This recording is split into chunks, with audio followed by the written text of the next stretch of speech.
Jerry, Good. can I ask you a question from one Christian man to another? Yeah. Are you fucking these two broads you've been hanging out with or what? No. God damn it. Just a simple no. Like, give me your status. What's going on? What kind of moves have you made? What kind of progress have you made? None. I haven't made any moves. All right, listen, from what I can tell, I think you might have a better chance with the blonde. Would you say the same? Probably not. Why? Why not? Why? She was shaking her ass right in front of your face. In 1 second, Austin, it would be great if either right now or in post, you could pull up some images of Jerry with these two women so the audience can be filled in. And Jerry, I don't want to misquote you here, so I'm just going to fill everybody in, and I want you to fact check this. But you met these girls in Palm Springs during the Me Too accusations video. You've been getting drunk with them for 3-4 weekends in a row, and everybody knows you're trying to get laid. Is that correct? No. You told me you made out with both of them. Are you going to want to take that back? I haven't kissed either of them. You were lying to Leo? You blatantly lied to me on a video then. Oh, yeah. Fuck. No, he's doing his sarcastic, I don't give a fuck. Yeah, sure, whatever thing. Jerry, did you kiss him or did you lie to Leo? I lied to Leo. Why do you sound so horrible? Take your phone off speaker and talk into the holes. I'm in the middle of something. What are you in the middle of? Eating a frozen pizza? Snake is in the sink, and I'm cleaning its tank, and it's mad at me. Oh, I can help you. Doesn't like it. Take the snake, put it in the toilet, and then flush. Or why don't you do that? Put it in the oven when it's 370. Put it in the fucking oven when it's 375. When it's fucking ready to come out in about 15 minutes, it's going to be real tasty. It's low fat too, Jerry. Oh, yeah. Eat that fucking thing. Good idea, guys. I got a couple of ideas. How about you put your $200 meal I've ever had in my life? How about you put your stupid pseudo-poisonous snake in the bearded dragon enclosure, and you know what? Throw the tarantula in there too, and have a battle royale.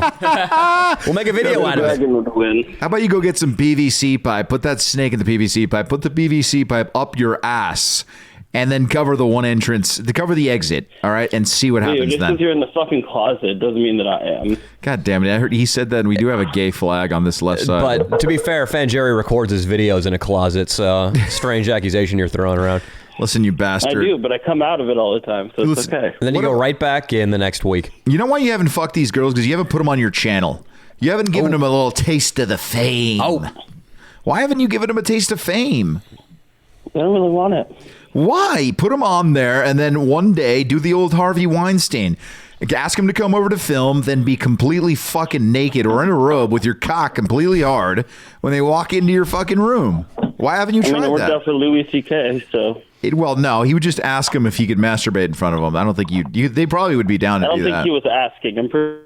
No, he asked. Don't slander Louis. Yeah, he asked every single one of those chicks. Jerry, seriously, you hear me speaking right now, right? This is Uncle Danny. Yeah, but unlike you guys, I don't spend my life in a conquest to get laid. Why? It helps with the depression. It aids with your depression. And I have a low libido. I certainly don't spend my life in a conquest to get laid. But back to the honesty thing, Jerry. Just as two friends, I want you to tell me right now, would you like to sleep with either one of these girls? I mean, they're pretty. That's a yes. But I wouldn't want to ruin our relationship. Your relationship is shallower than a puddle in a desert. Have you shared a song? Have you shared a meal with these ladies at your number one top five, number one place, 5150? 50-50. Oh, yeah, 50-50. You haven't brought... Well, that's why you haven't sealed the fucking deal. You got to bring them to Slater 50-50s, dude. Sounds expensive. No, it doesn't. I paid for 3 meals there. It wasn't expensive at all. Jerry, you bitched about it the entire fucking time. No, I didn't. I didn't bitch about it at all. That's not true. He's slandering me now. You're fucking slandering me. What is wrong with you? Did Leo pay for the meal, Jerry? I did. Yeah, he did. And then so did he offer, first of all, to pay for the meal, then look at the menu and a little bead of sweat formed on his brow, and then did he start discouraging you from getting appetizers and alcoholic drinks? Yes, he did. He's lying. Did. I paid for it. No. He literally said, I'll buy you drinks later. I'm not paying for them here. Oh my fucking God. And then he never bought me a drink.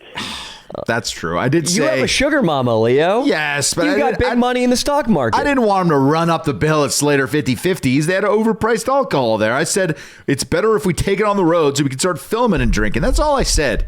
And then you know what? You did a great job in my video, and you were sober, so that should tell you something. Also, I think you found your look with the fucking faux hawk / mullet. I think it looks really good, Fan Jerry.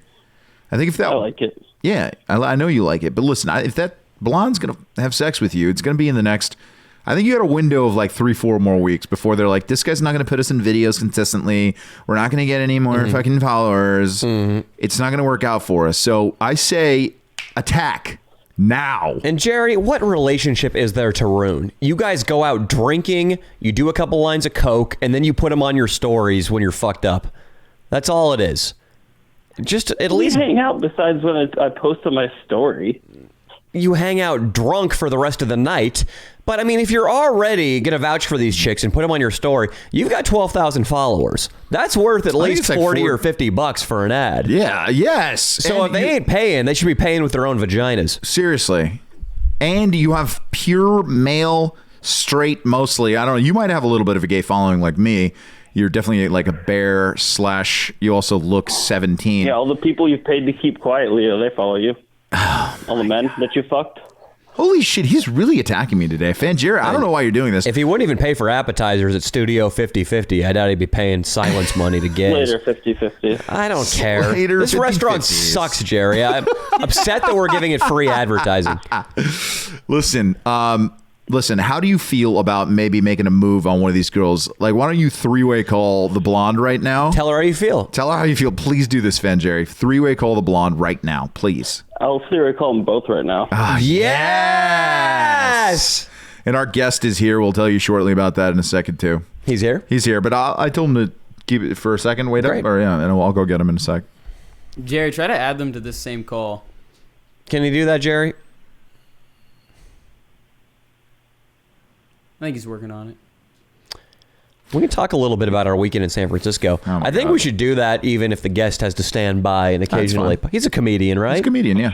Okay. He Yeah. might be able to say some witty things. Absolutely. Jerry seems to be gone. Cheyenne's on the line. Let me get Cass. Okay, Cheyenne on the call. Cheyenne, are you the brunette or the blonde one? I'm at work. I can't talk right now. Why? This is more important than whatever job you have. Oh, I'm sorry. Yeah, I was going to come and get you, but have a seat, my man. This is Johnny Mitchell. We'll introduce you. Flag, this is perfect. Oh, yes, right on the gay flag, baby. Plan on coming out on this show. What's going on? What's up, up, man? man? How are you, man? How's it going, man? This is Danny. How's it Johnny. going? It's a pleasure. Johnny, nice to meet Yeah. you, man. Johnny, we're right in the middle of something right now. We have some Yeah. people on the phone, so Shit, all right. Yeah. Well, ask anything, caller. Yeah, that's right. She didn't answer. All right, so we got Cheyenne, who is a brunette or a blonde on the line. She's a I'm brunette. Okay, you're the brunette. All right, so tell us a little bit about what your experience with Fan Jerry so far. Has he made a move on you? Have you guys kissed? No, we have not. He's actually been really well behaved. He's been well behaved. Okay. Now, your friend, the blonde, what's her name?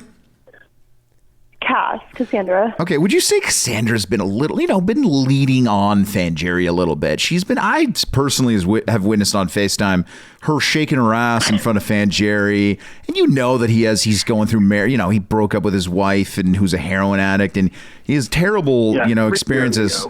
His experiences with women have been very bad, to be honest. And don't you think it's a little unfair that Cass has been shaking her ass in front of his face without giving him any, a little bit of love?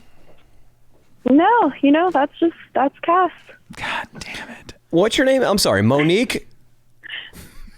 My name is Cheyenne. Cheyenne. I know it was something Indian. Are you a stripper? Are you a barback? No, I'm a nursing assistant. I was close. It was one of those stereotypical chick way jobs. off. Cheyenne, this is more important than nursing assisting, whatever that consists of right now. Whoever's in the office, let them die.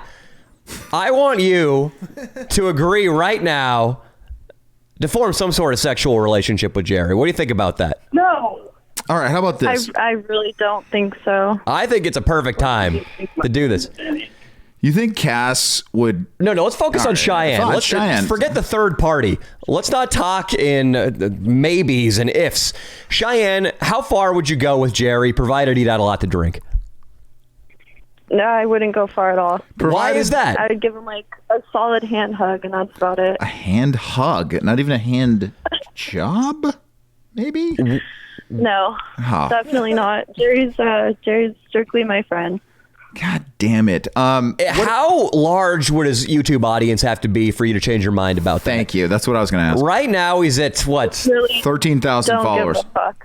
Really? Yes, you do. What if 5,000 followers came your way and were animated and they commented on all your pictures and made you feel great?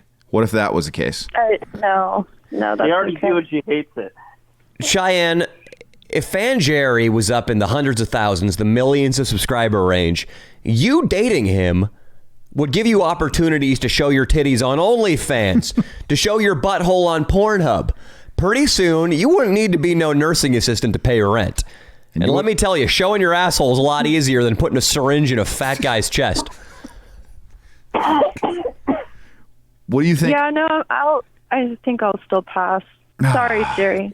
Damn it. Jerry, can you at least tell Cheyenne right now that you're no longer going to hang out with her? There's no point. She just said she's not going to fuck you. Diane, I wasn't trying to fuck you.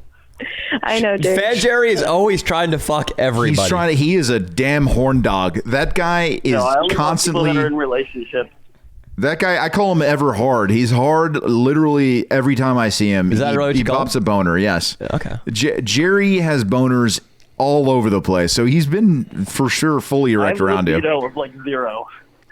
Jerry, don't tell Cheyenne that. Subconsciously, she's still deciding if she wants to fuck you or not. And you need to make her think that you're, like Leo said, hard all the time. Yes. And like your YouTube trajectory is straight up. Tell Cheyenne right now where you see yourself on YouTube in 2 years' time. Tell her. Well, maybe 7.8 thousand subscribers or so. You already have more than that, don't you? 7.5. 7.5. He thinks he's going to gain 300 subscribers in He's the next. trying to be funny. Yeah. All right, Jerry. Well, I'm a little disappointed. Me too. Nothing makes me happier than when I know you're getting some pussy, when you're happy. It just seems to me right now like you've been pissing away the last couple weekends drinking with these girls for no payoff in the end. I don't need that as a payoff. Yes, you do. Like He emotional is. relationship. You're a wolf in sheep's clothing right now. You want to fuck these girls and you're not admitting it to us or yourself. You know, look, maybe are you? He does like to somber. Girls are a lot better to be friends with when you just want to be somber and be sad all the time. They're very nurturing. They have that motherly touch that us guys were like, shut up, Fan Jerry. Your fucking father, it tells you that he'd give you a fucking house if you went back to New York. So there's no reason you should be depressed, you fucking idiot. You know, we tell him things like that, but there's more to life than money and stuff like that. So we just don't get it. Yeah, we don't understand. Booze on the weekends with your best friends. There we go. These girls are your best friends They're now? his Is that best what you're friends. saying? No. Yeah, you just got outclassed. This is getting soppy and it's full of lies. I don't like it. Austin, hang up on these people. Bye, guys. All right. I want to give my guy that left here a little introduction. Very interesting man. He's a regular at the Laugh Factory at the Comedy Store in Los Angeles. And he was a former drug kingpin out of Portland. And I just want to say the flag behind him was a special request. He said he wouldn't do the pod unless there was a rainbow flag. That's damn right. It was in my rider. You know what I mean? Absolutely. And there better be a couple of guys with banana hammocks fucking walking in here. There are. They're coming Now, shortly. dude. They're And all coming that shortly. blow you wanted wasn't easy to get at this time of night. No, well, you don't know my guys, dude. We had to go out some Mexicans downtown. It wasn't easy. Dude, this is like a blow copping neighborhood, like without giving too much away. Yeah. You know, I mean, I'm like, where the fuck am I going? Like, I figured the great Leo DiTavio would be Oh, recording, my man. in fucking West Hollywood. West some Hollywood, West studio, Hollywood, dude. yeah. Like, I feel like we're about to get raided by the SWAT team any minute accidentally, dude. Guess how much this house is actually valued at on the market, though? Oh, dude. One. Yes. One. nailed it. Basically You nailed spot it. on. Yeah. This is. Yeah. Well, the housing market's still good. Yeah. It's the rental market that's fucking tanked. You know what I mean? Yeah. So it's a good time to buy a house. Hey, I just want to say one thing. This is my kind of podcast. My man, I was dude. kind of worried I was going to have to, clean up the misogyny Oh, no. and the fucking, like I was going to have to act like a grown up. Oh, absolutely there's- not. Since you've been here, we just made one girl really mad at us. Oh, absolutely. We were quick. It's our goal, really, to offend as many people as we can per podcast. So feel free to say anything you want, any word you want. All right. Well, yeah, dude. We had Called the right guy. I'm here for you. whatever I can do. Johnny Mitchell at some point did look at the crowd as I was watching a stand-up set, and he said, "Can I get to the black jokes, guys?" I did. So he did say I got that. to him. He got to him. And the blacks loved it. They loved The four black kids in the show fucking loved it. They came up to me like I was, their D1 basketball coach, and I had fucking given them a full ride. You look like I a was D1. Coach K. You're Coach K, dude. You totally look like a D1 basketball coach for sure. Thanks, man. I appreciate it. Might be banging some of the college chicks, Better than, banging some of the college boys. Sandusky. Yeah. R.I.P. Dude, seriously, man. What a debacle. Poor Coach Paterno, dude. Just went, you know about that? Yeah. Yeah. I heard a little bit about it. I didn't do as much research at the time as I would have now had it come out. I heard about a guy just having unprotected anal sex with boys in the shower. That was the biggest crime, was that he was going raw. Going raw, dude, with the kids, dude. Come It's just on. unsafe. Just put on a rubber, everybody's happy. Exactly. It's hard to put on a rubber in the shower, though. It is. You know what I mean? Like when you're shower fucking, first of all, shower fucking's whack. It is. Like it's way overrated. It's glamorized, but it's the movies. terrible. It's Hollywood. The good thing about shower fucking, though, is you can eat a girl's ass without trepidation. Oh, yes. If you get a handful of Prel and rub it in the crack, you can go for it there. And there aren't really too many other times where you can know for sure that girl's crack is clean. I like Yeah, hot tubs facts. for that as well. A hot tub's good too. If Chlorine, if you meet a girl at a Vegas pool party and she just got out, you're good to eat ass. I like to eat ass in a janitor's closet because I know I got all the supplies right there just in case. They're right Absolutely. She throws up. It's cool, baby. I got some bark dust or whatever. Remember your middle school janitors would always be cleaning up puke and shit. there. Yeah. Yeah, my guy's name was Art, and he always had blow pops that he'd offer the children. I'm not sure of those. Art's now serving 30 to life. I'm not sure those were completely benign, those suckers he was giving out. You think he was shoving them up his ass? I just think a couple kids probably got dizzy and passed out on the playground at some point. My God. There's But something else on those blow pops. Oh, yeah. Little liquid Rufinol. liquid roof and all. I think it was really interesting that as I've seen you perform before, and you have a pretty interesting, clean act for sometimes, and Thank you. Yeah. I consider that a compliment. Yeah, 'Cause absolutely. It's easy to be like filthy and dirty and over the top. I mean, it's still an edgy set. It's an edgy set. Yeah, I was gonna say, don't stop praising him too much for being clean. He's No, made no, a no. janitor roofie joke. He's talked about black people and Sandusky. Paterno rape. Yeah. Paterno rape. Wait, yeah. it was a Sandusky who raped the guy at Paterno? Sandusky. Okay. Paterno was Paterno just knew about it. He was Covered one up. of the most Yeah. legendary college coaches ever, and he literally, that scandal came out, he got sick and died. It was like the worst, most pathetic ending Yeah. to one of the most legendary coaches ever. I'm talking, he's got statues all over Penn State. Like he was a god. Did they take those down? Or are they I think still they up? did. They took him down. They took him Wow. down. We should go do a video, dude. Bring Paterno back. Yeah, we're a little behind. That's what the kids do now. Like when we were 17, on weekends, we were out like trying to like finger chicks Right. and drink 40s. And kids are like, yeah, I think I'm going to tear down a Confederate statue Right. on Friday night. That's ridiculous. Isn't that crazy? It really is. Times have changed. To wrap things all into our weekend here, speaking of the rental market being a disaster, statues getting torn down, we were just up in San Francisco. Wow. What are you And guys doing up there? We were filming a video for my main channel, Yeah. and it was bad. Homeless people out in the streets, just massive piles of garbage. Yeah. I told Leah, we were walking down the street, and we just saw, it looked like 3 or 4 full garbage cans had been upended. I was like, you know what that is? That was a crack high from light up to come down. Oh, yeah. This guy spent 8 hours just destroying this patch of sidewalk. There's no other explanation. Absolutely. We go into the CVS right past that. There's an armed, uniformed police officer in Gun. there. Not a rent-a-cop. Not a guy making $13.50 an hour in a polo. There was a fucking cop there. We talked to a couple also. Leo and I were having breakfast speaking to a young yuppie couple who actually had a good sense of humor, were very kind. They confirmed that about 60 to 80% of their building was vacant. Yeah. We saw a couple loading up a U-Haul, clearly leaving the city right next to our hotel. They were moving everything out of their apartment. It's an interesting time right now because the economy's still going up. Our rent is still high. We got fucked and locked into a high rent contract. Whoa, shit. You guys didn't renegotiate? what happened was our company that runs this rental, they're called Invitation Homes. It's a big Wall Street corporation, and I suspect that they might have ties to the Rockefellers, to the Vanderbilts. Yeah. I think they probably knew coronavirus was coming because they started waving this contract around in our face like a week before coronavirus news broke, saying like, hey, if you sign this, we'll only raise your rent by 5% next year. It might go way higher than that. And I was just like, oh, that sounds good. Right. And so now we're going to pay like in. 40% higher than market value for this fucking place. Yeah, dude, this is their 08. Like, this is their financial, real estate crash. This is like that, but 12 years later, Yeah. So they're just, dude, they're like the mafia in many ways. Like, the mafia looks for, like, right now, the coronavirus obviously wrecked Italy. So the mafia, they're leeches, they're parasites. So they're like, okay, this is how we can get in by lending people money who are super desperate. So Wall Street's the same way. They operate in the same, they're just like Pac-Man, trying to find, like, gobble up whatever the opportunity is. You know what I mean? It's insane to me that the number one way of making income, it seems, worldwide is basically loan sharking.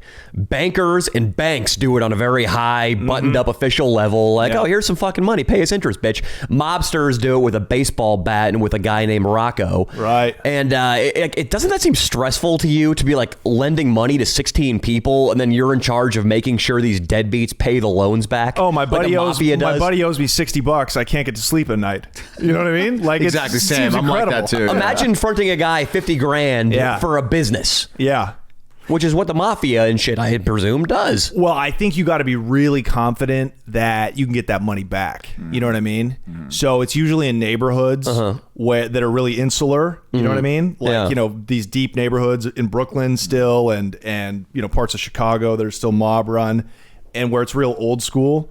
Like, you can give a guy $50,000 because you know where his kids go to school, where he lives, his friends, you know what I mean? You probably got a couple of cops that are friendly and kind of allow it to go on. So, and you have Rocco with the fucking baseball bat. You do. You always got Rocco. And if the guy can't pay, you used to go break his knees. Now you're like, you know what? I'm going to take your business. So you just got his business valued at, you just became a silent partner, probably cheaper than you could have legally. Is that what that means, silent partner? No, silent partner is just whoever's, the money man. Yeah, silent partner. But this way you get in because he doesn't really have a choice. You're like, I can, firebomb your house, rape your daughter. Sure, I was going to go there. But that was going to be my next one. But you fucking, dude, you read my mind. The reason I wanted to know about silent partner is on YouTube, they have an audio library, and I always use copyright-free songs, and there's a band that provides them called Silent Partner. I was like, what is that? Is that like a girl who talks to ghosts? Is that what they mean by silent partner? It's when you fuck a chick who's on coke. You just silent. Or when she's... That's a very niche joke, but okay. Or when she's gagged and bound, Johnny. Or when she's gagged and bound. Silent partners. Let's get back on track. I really like Danny. I just want to point that out. Leo, Danny is fucking competing. He's good, for my dude. affection, and you better pick it up, guy. Bill Dawes, and you probably like Bill Dawes. Yeah. They connected. They bonded. Oh, you had Bill Dawes on here. Yeah, we had Bill Dawes on here, man. It's interesting, smart though. Man. What were you guys talking about? Like strongman competitions? All his shit. Like, that's funny, dude. He looks like he just moves big boulders in parks. Like, that's how he gets a workout. That's funny, dude. Bill Dawes now, man. He has a lot of fucking experience. Like, he a lot of the guys that they have a lot of the comedic interests that are very similar. And he's a jiu-jitsu guy too. He likes jiu-jitsu. Okay. So they talked about that kind of stuff. Far out. Yeah, so rape your daughter. Yeah. What's the other one? They could do all that, or I'm just gonna basically own you. So it gets very sticky. Even nationally, it gets sticky. I'm reading a book right now about the Morgan banking dynasty, and it talks about how, like, say Paraguay owes you fucking $30 million. Well, there might be a military coup in Paraguay. They might overthrow the government and then just give a big middle finger up to Uncle Sam here. And then what are you going to do? Have you ever read Confessions of an Economic Hitman? It's like not that well read. But it's an easier book than it sounds like than reading about the Morgans. Like, it talks about that, like how the CIA will be contracted by these big American companies that are lending, predatory lending to all these third world countries, at exorbitant interest rates. What time frame? What years? From basically the inception of the CIA after World War II till, and this book was written in 2004. I read it in college, but I mean, a lot of it's probably still going on now. But, that's the CIA has basically worked as an arm of like corporate interests on behalf of, huge American giants. Yeah.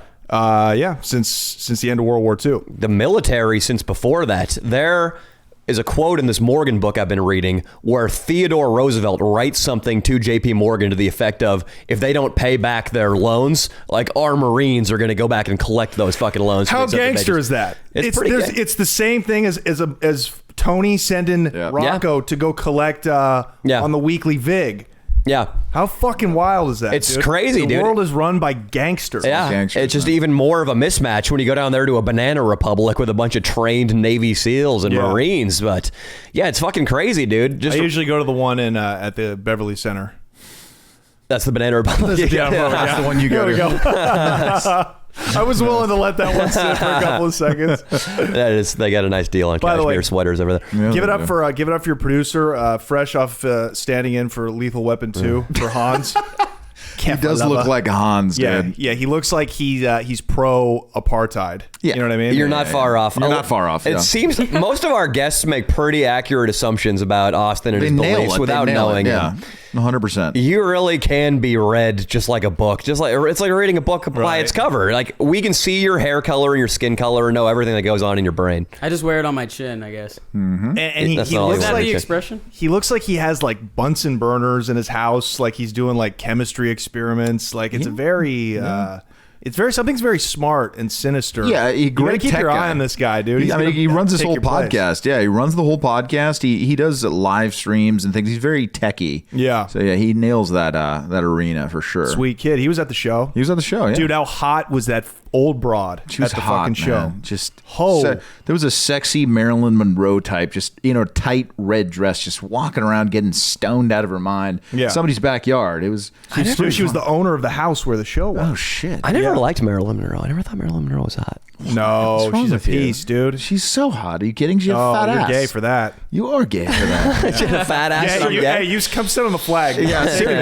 I'll tell you. This might explain some things about Danny and his type, though. He really is obsessed with Asian women. He's one of those guys. Okay. I think that's a simplification right now. The obsession was your grandfather in Vietnam? That could be like. Gets passed down. My grandfather was in World War II, so it should be white girls, but Marilyn's not my type. Or the yellow fever would be explained. We but did only fight Japanese. the Japanese, yeah. Okay. My type, I can't blame you. My type recently, and I'm going to make a confession right now. It's no secret that I've been into chicks with gigantic, medically unsafe fake tits. Yeah. But recently, and I haven't told anybody this, a girl added me on Instagram who has like size E implants. Hell yeah. And I saw that, and it was all I could think about the second day we were filming in San Francisco. Really? I've jerked off to this girl's Instagram profile 4 times today. What the Wow. fuck? That's prison numbers, dog. He would know. Pound that, dude. He would. We'll get into that later. We'll get to that, yeah. And I don't know why I just confessed that. That's probably going to make a girlfriend of mine a little unhappy. Let's look. Danny has told us, like, he's not on social media often, but if we find titty monsters, which are women with either natural or fake giant tits, we are required to stop what we're doing and send him over profiles of titty monsters. And I'll follow him. No. And that's what gets you. That's what gets you. That's like jerk material for you. Is like cartoonishly gigantic. Yeah, cartoonishly is the right word for them because they are just honestly kind of grotesque how big they are. And it's weird because he also likes Asians, right, who are known to be more flat chested. So it's severe. Have you ever heard the name Minka? She's a porn star. Mm-hmm. She's an Asian with size J tits, probably. I'm just saying a high number in the alphabet because they look so big. Do you see those bat claws over there, Johnny, in the corner? Like a cup. Oh yeah, those things would be feeling up Minka's tits. Wow. And hey, Austin, bring one of those in front of the camera. They're the woo-ha, the bat claws, of course. Pass that around, dude. Yeah, and my pornography watching, it comes in phases. For a while, it was all guys getting rimmed. Looks like, this would work for my ex-girlfriend's snatch. You know what I mean? That would be more of a... But yeah. She had a giant snatch, huh? Yeah. Are you single now, or...? I am. You know what's funny? I was just writing a love letter to this chick, to my wow. bitch. Wow. Probably the girl I'm going to marry, like 45 minutes ago. Nice. I like that. Over text or No, composing a letter to her. Wow, man. Yeah. What do you want in a love letter? What do you like? I know you put together great jokes. You're probably a good writer. I'm a good. Well, I wrote a book too. I got to plug that. That's right. So I've just always kind of been a writer, and I just let her know what time it was because she's got to like break up with her current situation. You know what I mean? So Okay. I'm just doing that. I'm poaching Damn. her. It's really I'm legitimately romantic. poaching her. But yeah, she was already on the way out with this dude. And, I composed it. I was super sweet about it and genuine, which is hard for me to do as a comedian. You know what I mean? Do you have it? Can you read it out loud to us? Oh, that'd be great. I'm sure you Fuck, do. It's on my computer. I didn't send it. I will tell you how I ended it. You sent a draft to yourself to make sure it was preserved in case your computer crashed. I know you did that. I didn't know. I God did. I damn don't back up enough shit. But I will tell you this. Backs up everything. I will tell you this. I would tell you. I ended it with something along the lines of, take a chance. Nice. And then as a comedian, and I go, your love, John. Next page, P.S. I have a perfect dick, which is like, boom. You know what I mean? It'll make her laugh. Fuck yeah. And it's important. Girls, they tell you it's not, but like if you have a micro penis, you'll find a girl that thinks your penis is perfect. All right, I promise you that. Yep. But it is kind of important. Now, what is this guy she's dating with? What does he look like? I have no idea who he is. All right, that's good. I don't know him. I think he's a comedian. She's told me, she's like, you definitely don't know him. Okay. I know almost all the comedians. Yeah. So he's either a nobody or he's like huge really and doesn't big. know me. You know what I mean? Mm-hmm. So that's unsettling, but I'm so happy I don't know him. Yeah, that would be weird. Yeah. That'd be weird and messy, and it's already weird enough because I am mutual friends with a dude she used to date. Oh wow! So I got to go. This is how much I love this chick. So I got to go to him, my friend, to be like, look, kind of gay, but I love your bitch. Okay, I'm in love with your chick. Yeah, and like we're gonna get married. That's great, man. How much time have you spent with this girl? Yeah, you seem like you're falling a little fast here. Absolutely. Well, that's how okay. I moved. Is she a comedian? Is she a bartender at a club? She's a comedian. Oh, wow. She is a bartender too, though. That's her day job. Is she a good comedian, objectively? She is a good comedian. She's, for a chick, yeah, I would say... That's a no. We're grading on a scale, dude. Yeah. So in a class full of retards, she's the smartest one. You know what I mean? Did you write that in the letter? Class full of retards, baby. In a class full of retards, you're the funniest one or some shit. Oh, it's my favorite podcast. Oh man, we do anything, dude. And our fans love. I mean, they love this kind of shit. So yeah. So, anyways, but that's so she's a good comedian. I mean, she's and so if she was a shitty, because I've dated comics before. And I just can't stay with them if I don't respect their work. You know what I mean? Of course. So yeah. But why do you think female comics are kind of difficult to enjoy sometimes? It seems like a lot of them go for the same pattern. Like what is it? You've been around insecure because they're insecure, and they think the audience wants to hear like a certain kind of character, right? So this chick, for example. Like her problem is she goes too deep and too dark. Like she's like, I got to show that I'm a tough bitch right up top. I can't talk about dating. I got to open with suicide. No, shit. And I'm like, all right, well, suicide is funny. It's fine. Objectively, we literally did a suicide video acting as gay guys in San Francisco this week. Hey, here's my theory on why chicks aren't funny, and this is my theory on why women tend to accomplish at lower levels than men. And I think if you just take women's brains on average and men's brains on average. I mean, my sister is really fucking smart. The girls I went to college with, there were girls in my class that outsmarted me and went on to start great businesses. But in general, I think women underachieve for this reason. And this definitely includes female comedians. Go in, King. Men, if we start doing comedy and we stink, the shame, there's no way out, I guess is what I'm getting at. You can't be like, you know what, fuck this. This guy comes to the club and he drives a Mercedes. I'm just going to marry him. There's no out. No. If you start doing comedy and you start posting pictures of yourself doing open mics, you can't go work at Enterprise Rental Car after without experiencing tremendous shame. But women have the out of marrying a rich guy. That's always an option. Or they get pregnant and then real life fucking hits them over the head with a mallet and they got to start caring for this fucking baby. And usually the urge to reproduce hits them in their late 20s, early 30s, which is where comedians just start hitting their stride. It's true. So I think women get sucked out of the race. Whereas men, I mean, once you got 6 years under your belt, you're like, fuck it, it'd be a shame to pull out now. I'm just going to keep plugging along. You're not having babies. And no girl, by the way, is going to fuck you and let you start a family with her until you're a successful comedian. Sure. So you just keep plowing ahead. Unless you fuck another comedian. Because they kind of get it. They get it, right. Like they just like you for your talent. Right. If you I love a bitch. It's so rare that a woman, especially in LA, can just like you for your talent.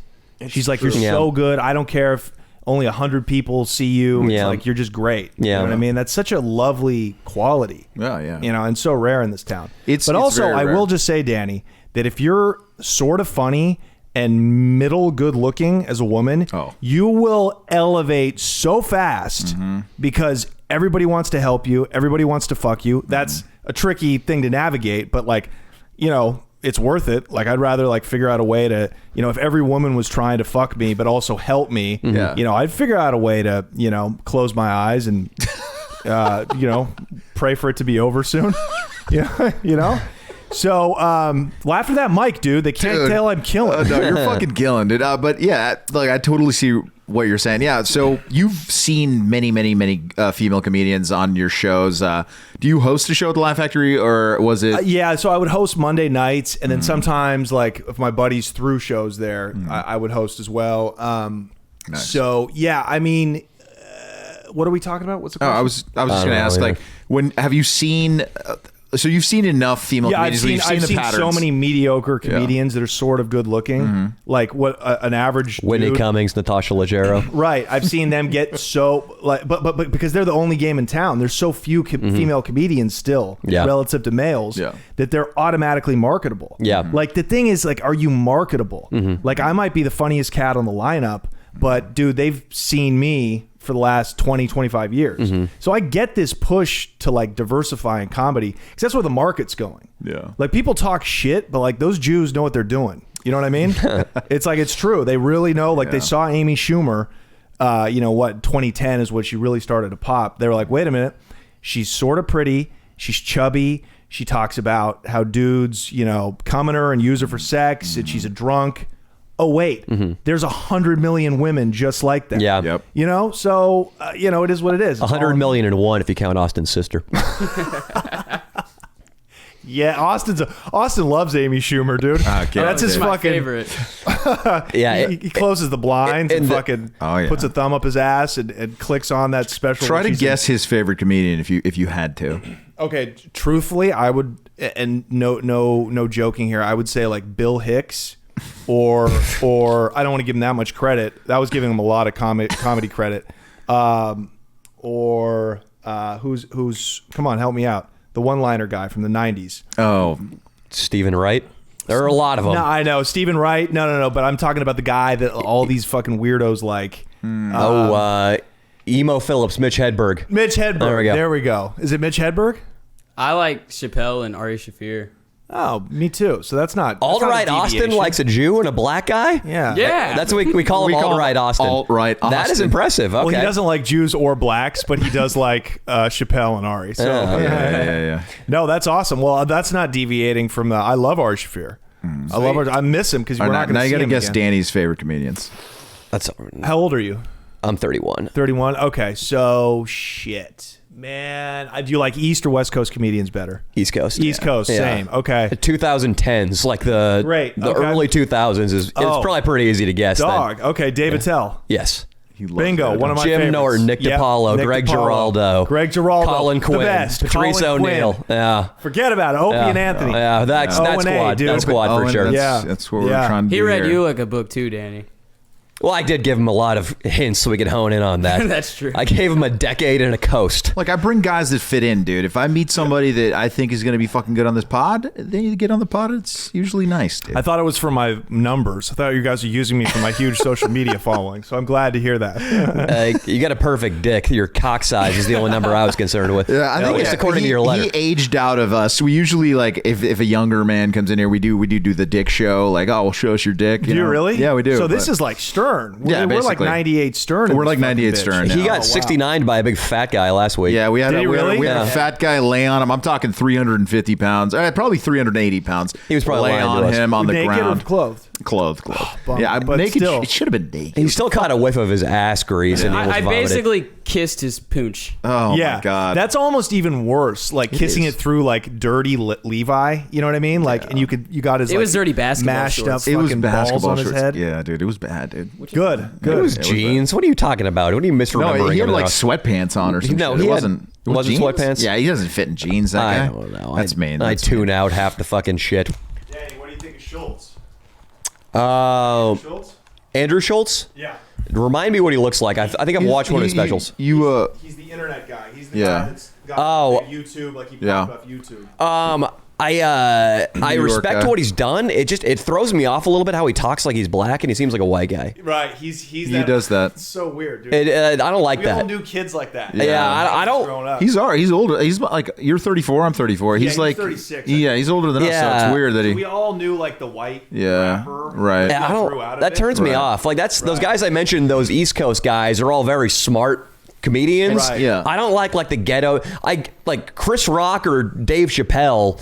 Speaking in like an Ebonic accent is okay because their material is actually Right. very sharp. Just a Right. white guy being like, "Ah, shit, that was fucked up, bro. What's up, bro? Were you Yeah. tripping off? You were tripping off that shit? Oh, fuck, man. Like, I don't think that's not my Check style him of out, comedy. though. His bits are sharp. Yeah, his bits are sharp. That's why it's a weird thing. He gets a little hacky when he does crowd work. Like for clickbait, he'll just when he's on the road, he'll find somebody Nailed in it. the crowd, and it gets hacky when he's talking about like the racial shit. You know what I mean? But yeah, it's kind of inspiring though. Like he just did it himself. Like he's never been on Netflix, never been on never been on Comedy Central.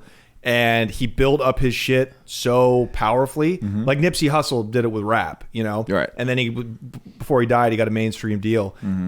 I think it was Netflix offered Schultz $2 million for his special just before the pandemic hit. So Right. crazy. You know what I mean? Yeah, no, it was pretty amazing what he did, and he's an East Coast guy too. And his podcast is strictly on Patreon. I think he's got like They're doing like 70 a month. Yeah. 70K a month. 70K a month on the podcast. Yeah, It's nice, man. Be us one day, baby. But yeah, he pays his people a lot. You can, All Right Austin can. He gets- give him like some ramen and Exactly. a pack of We- cigarettes, yeah. dude. We pay him in. You pay him in fat guy chode in his face. Show him the jar of marijuana that we let you smoke whenever you work, though.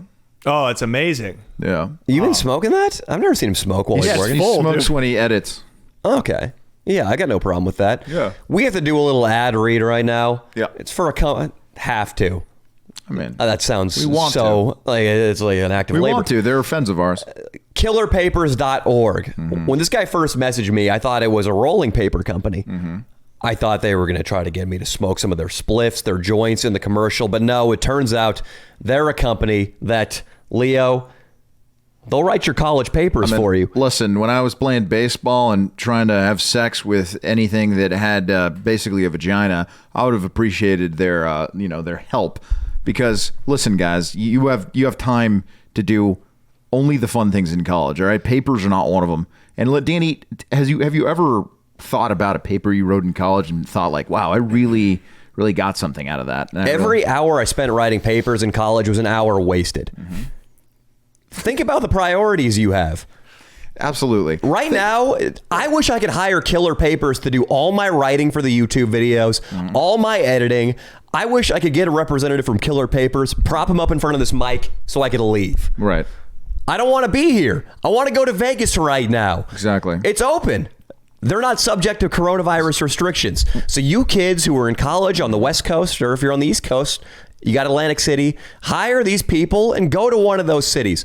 Also, Leo, let's tell them about what the female paper writers for Killer Papers will do for you in addition to writing out your essays. Well, if you're within a 150-mile radius, they'll come out and absolutely blow the shit out of your brains. Not with a gun. They'll blow you. They're gonna kill They'll you? give you a blowjob. A blowjob is what I was saying. But yeah, if within a 150-mile radius, which is great, and you can tip them, which I usually go like at least 100% tip. So if you're paying like 150 for the paper or whatever it is, another 150 for the blowjob, which is fair. You're coming out of it with a fucking great paper. They're college educated and a great blowjob. There was a girl, Roxy, who went to Brown, who actually wrote one of my papers. In addition to her writing the essay, It was on the revolving door of presidents during the Vietnam War. I actually got her to come over. She wanted me to tie a Hanes t-shirt around her throat while I was fucking her missionary. Holy she shit. lost consciousness. Holy I kept shit. going because I thought she was playing possum. Yeah. She actually died right there on my bed. That's why the name Killer Papers. Exactly. That's how. They hire an expendable labor team. Right. If a couple of these girls go missing, Killer Papers isn't going to alert the They're not authorities. going to alert anybody. And they have some great, they have some great girls that'll just stick their tongue right up your ass too, which is shocking to think without a dental dam, they'll just raw dog your asshole. And it's great. It's great. Makes It's you want to really go back to community college, dude. Shit. Absolutely. Johnny, I would Johnny, you say... can employ them to write that love letter or the second draft at least. Yeah, facts. Yeah. Killer Facts. Papers. Could, Absolutely. And Johnny, riddle me this. Is there anything more satisfying than sticking your fist lathered in Vaseline right up a girl's cunt? Just stick it in her throat after. That's the good too. But yeah, you're right. That's about it. It doesn't really get better. Killer Papers doubles as a prostitution ring, fellows. You can hire a girl, a college graduate, mind you. This isn't a streetwalker. She will come over and you can slather up your hand in Vaseline, toothpaste, Absolutely. hot oatmeal, whatever you want, Whatever the fuck you want. whatever tickles your fancy, and shove it right up one of these girls' cunts. And Killer Papers will send out a van to remove her from the premises when you get bored. So is there a better company? I think not. They're going to be linked in the description, guys. Sorry, I'm getting all hot and bothered just thinking about the services they offer. Yeah. Check it out, killerpapers.org. You got better things to do. Oh, what's coming up right now? Finals? Yep. It's late November. You don't even have to be at school right now. Yeah. Outsource all your shit to Killer Papers. Go back, stay with your family. Hit up the tail from high school that you wish you would have fucked but didn't. Yep. That's a better use of your time. What else, Johnny, what do you like to do over the holidays? I like to hit up tail that I didn't hit back in the day. It's a great use of time, right? Yeah, definitely. They're somber. A lot of girls have the holiday blues. What better time to hit them up and say, hey, let's have a night. Let's share some drinks. Let's talk about old times. Do some coke. Do some coke, yeah. Oh, you've already graduated to meth? Okay. Fine. Yeah. I'll delve into meth. I don't care. And if you click on that link down there within the first 2 hours after this podcast airs, we will personally send you out a Guatemalan girl, courtesy of killerpapers.org, 14 years old, who has had her tongue removed. Do anything you want to her. She will not complain. They say dead men tell no tales. Guatemalan girls who got no tongues tell no tales too. And she will leave that fucking room looking sparkling after. Absolutely. She comes out with a wet rag and a bottle of Lysol. It's great. It's a lot of fun. God, You can use the Lysol as lubricant. Absolutely. Is this a real fucking read? This is a real ad. Yeah. The guy told me, he's pretty cool. He said make it as offensive as possible. So that's This is why- amazing. This is a escort service. No, You guys are pumping. it's actually paper writing They service. write college papers. They write college papers. So we Leo added sold that. it. Yeah, I Leo was sold like, it. they'll come suck your dick. These are college girls. I'm like, thank God for the fucking debt. Yeah. Thank God for the student debt crisis, dude. And No, they're great, dude. They just let you do it. He mentioned last one. I believe he did an Instagram ad. It was like he mentioned Hitler and a bunch of other dictators. speaking of which, I'm getting a transmission right now. What was that, Austin?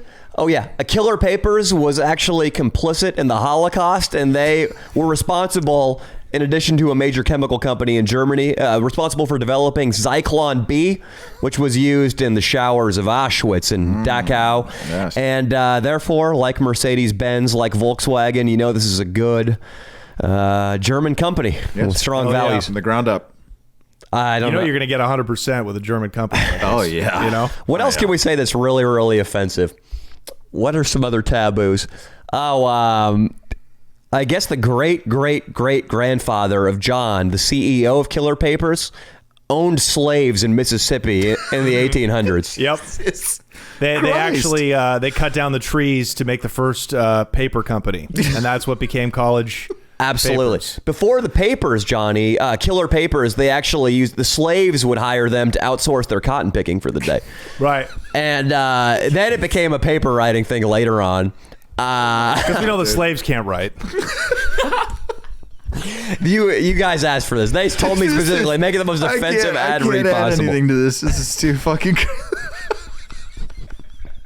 Hey, Leo and Danny Show clip guy, 100%. Put that. God. Send me that Killer Papers ad beginning to end, dude. That was fucking. That was the aristocrats of ad reads. Yeah. Oh, he great. He did an aristocrat joke in front of 150 people in Kansas. Murdered it. No way. Yeah, slave material worked in Kansas? You don't say. It wasn't slave material, unfortunately. It was incest mostly, but yeah, no, it was a pretty standard aristocrats telling, but it was in like a country bar. We finagled my way on stage and told him I was a stand-up comedian from LA, which I am a comedian from LA, but not a stand-up comedian. Yeah. So I just got up there and did the aristocrats joke because I just watched the documentary on it and booed off stage is how the story ends. great. No way. Yeah. That's great. fucking great. It was so amazing. It's a great YouTube video, yeah. It's it's actually amazing. I actually have some Christmas merch coming down the pipe where it's a Christmas card from the aristocrats family, and on the postcard is just a daughter shoving a paperweight from the agent's desk up her ass, the son spinning the dog around by its tail, and a bunch of cum coming out of the dog's throat because the dad had just skull fucked the dog not an hour earlier. God, yeah. And that's going to be on DannyMullen.co. Got a lot of new merch up there. Actually, see this parking hat? I love it. I don't like that it says parking enforcement on it, but I like the shape of the hat. It's really nice. I told my merch guy, make some Danny Mullen merch on these same blanks, and it's coming out soon. So check cool. DannyMullen.co. I'll cop a hat. That's fucking cool. It's gonna it actually to come back to the cotton picking thing. They say Danny Mullen freed the slaves. So Well, yeah, it's a tagline that got very popular because we were doing a parade video where we faked this company called Sacramento Social Media Marketers. We got out of a convertible and we went on this parade. Then he said a bunch of offensive shit, and one of the things was Danny Mullen freed the slaves. I was there with Frederick Douglass. I drafted the paperwork. Danny Mullen freed the slaves. It's a nice little joke. And it took off with his fans. They now use that. I didn't even come up with it. Just a kid showed up with a sign that said Danny Mullen freed the slaves, and we just ran with it. We ran with it. And then somehow that became a catchphrase, on the site. Yeah. And I have the domain, Danny Mullen freed the slaves, and I was going to make it the main website, but I pussed out at the last second. That would be a little I thought, I didn't want some purple-haired girl who works up in Palo Alto at YouTube or Instagram to be like, who is this guy? What is this content he's posting? Danny Mullen freed the slaves? Banned. Right. Yeah. Go the way of Alex Jones of Milo Yiannopoulos. And they would have never even seen his kissing black girls video that did very well. Exactly. Wow. That's fucking... Yeah, man. He's really like the man of the people. You know what I mean? Man of the people. Absolutely. I still am a little shaken up from how dark we got with that Killer Papers It read. went dark. I'm It sweating. went dark. Yeah, I'm sweating too. Sweating. Sweating. I'm hot. That's what they asked for, though. So, I mean, I actually think we did a great job, and I want to raise next time we do one of those reads. Absolutely. Do we have any stories to tell? I guess we could talk a little bit about our Blind Man's Banquet game we played in San Francisco. Yeah. We're going to give a little tease on the video we shot up there in the Bay Area. It was pirate themed, based on Robert Louis Stevenson's Treasure Island. And one of the bits that we're just going to tease everybody with, Johnny might take interest in this. I know Austin knows a little bit about it. So there's a scene in Treasure Island where Pew, a blind beggar pirate, comes in and he grabs the little kid Jim by the wrist and says, hey, take me to Billy Bones.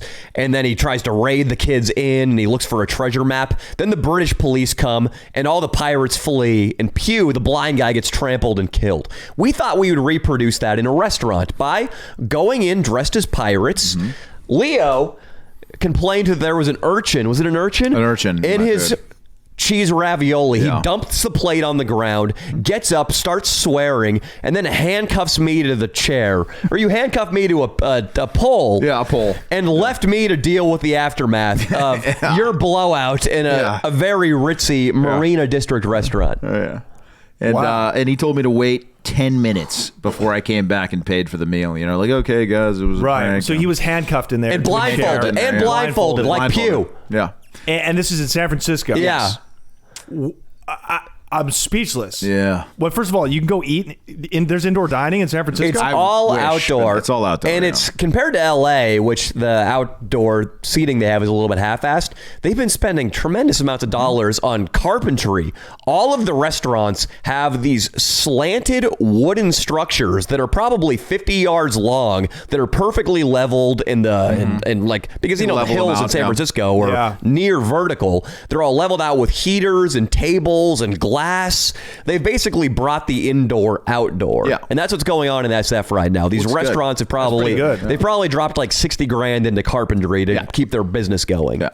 It was one of those. Yeah, Wow. a few places in West Hollywood have done that, but otherwise, besides the gays, nobody else cares. I was gonna say it's a Nobody gay else cares. thing. It's a gay thing. It's a gay thing for sure. SF in West Holly. Yeah, but yeah, we did that. Then I took my turn. He one-upped me by he handcuffed me to one of those chairs at a Mel's Diner that can't move. At the. I took him inside. I drug him into a Mel's Diner and handcuffed him there, and I dumped out my fish and chips all over the floor and left him for 10 minutes. Yeah. And did a manager come over? Oh yeah, they tried to cut my chains. Some cooks from the back came out and cut my chains in Spanish. They're like, it's iron. They're like, we can't do anything about this. And then he came back, and both times we got a standing ovation at one. And then the other one, they also loved it. The lady was very excited to see the tip. We gave a nice tip. We tipped him $100 after. Yeah. But when I did it to you in Mel's Diner, these two Indian kids who were sitting in the corner just got up and fled. The moment I started screaming about Pew and how he needed to be punished, idiots. Like they just left. I think they'd ordered too, so they actually did dine and ditch.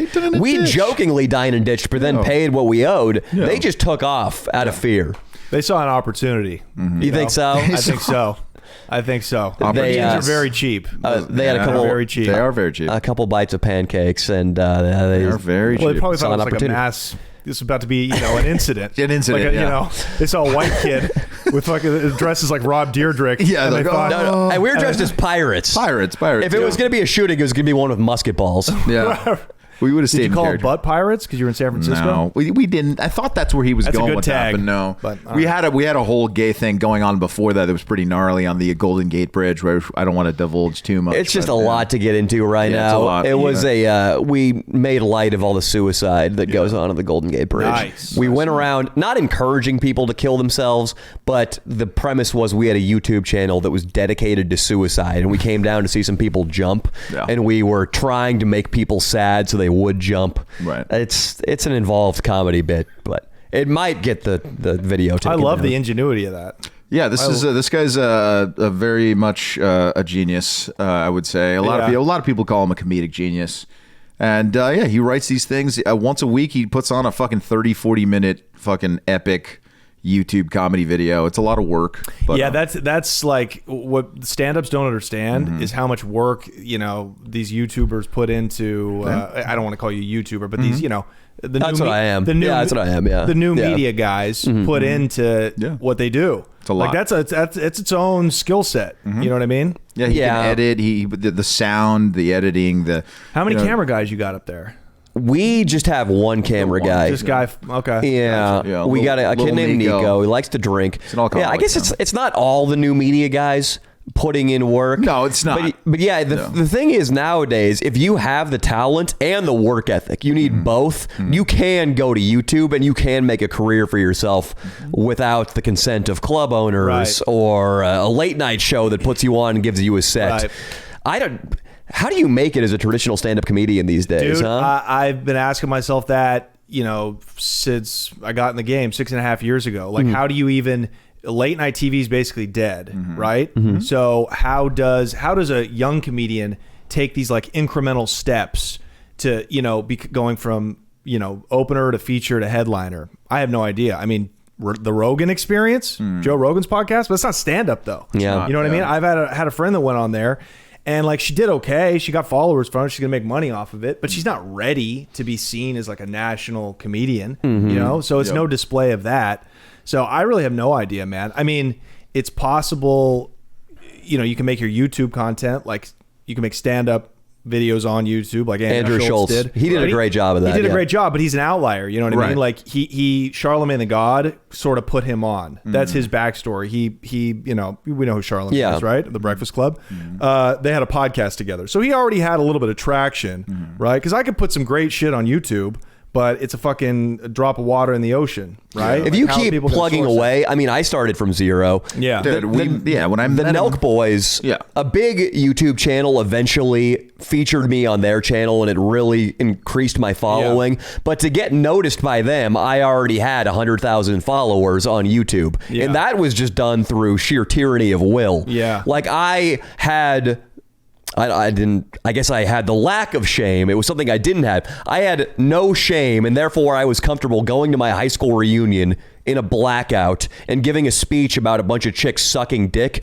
getting booed off the stage, getting hit by a girl, and getting thrown out. Like, that was my first video that went viral. That's his first video that really put him on the map. Yeah. That's incredible. I ruined my high school reunion. And you should start thinking like that. You're hilarious. I think you could do something But crazy. I don't have that kind of personality, though. Like, people always talk about, stand-up comedy, how it's like this incredibly scary thing that takes balls. And it does in a certain form. Like public speaking. I was terrified my first couple, and I've only done stand-up probably 8 times. Been terrified every time I hit the stage. But I would be terrified. Fuck blacking out and going to your high school reunion. I'd be terrified to go do a little butt pirate video at a fag joint in San Francisco. You would get over it, You know what I mean? It wasn't a fag joint? That was a Did you long take way me to to just a say fag fag. joint? San Francisco is a fag capital, so it's really all a fag joint, I guess. You know what I mean? That takes balls, though, to be does. able to like publicly do some shit that could maybe get you arrested. It's a muscle. You know, Look, I really respect it. You would be able to get over that fear, just like I would be able to get over the fear of stand-up if I kept plugging away at it. Right? Yeah. Sure. He has he has testicles that are very large. They're larger and sometimes than the shaft of his penis. My dick isn't, though, so it's unfair. He specifically has one very large very large testicle. So, but I'm telling you, like, look, he could just ball it. He could kind of ball it up cylindrically and just fuck a girl with it. Exactly. It would be girthier. It is girthier than my actual penis. I believe it. It's yeah. true. Yeah. Probably girthier than my dick.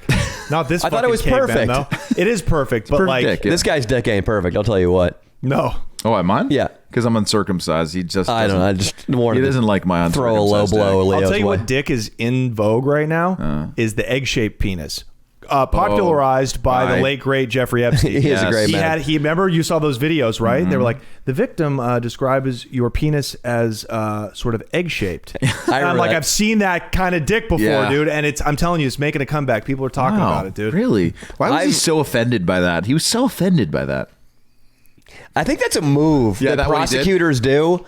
Because didn't they say to Harvey Weinstein? Yep. Somebody said he had an inverted penis. I think they just do that to get these guys to lose their temper and then start confessing to shit. Maybe, but with the Weinstein, there was like 30 chicks that were saying the same thing about his dick. So they use it actually to show consistency within the story. Wow. Like Fair. everybody was like, he's basically got a mangina. They were sucks. describing a mangina. And if they said mangina in a court of law, I could die a happy man. Yeah. How fucking funny is that, That's dude? so funny. On the opposite end of the spectrum, all the girls who fucked Tiger Woods said separately that he's got a giant schlong. Really? Yeah. That guy swings a 9-iron. Yeah. Is a 9-iron a big one? I don't know anything about It golf. doesn't matter. It's a fucking It's golf pretty long. club. It's a golf Have you ever club. seen a golf club? It's a golf club. Well, even like a 1-iron would be long. yeah, too. anything, yeah. But 9-iron's funny. I like it. I like it too. sounds It's a good, higher yeah. number. It's a higher number. Yeah, Well, it's at good. 9 inches. 9 You know what I inches is mean? big. Yeah. It's the muscle. You'll get to it. You'll get there, Dude, man. I don't know anything about golf. Before I laugh, I want to understand it. I like it.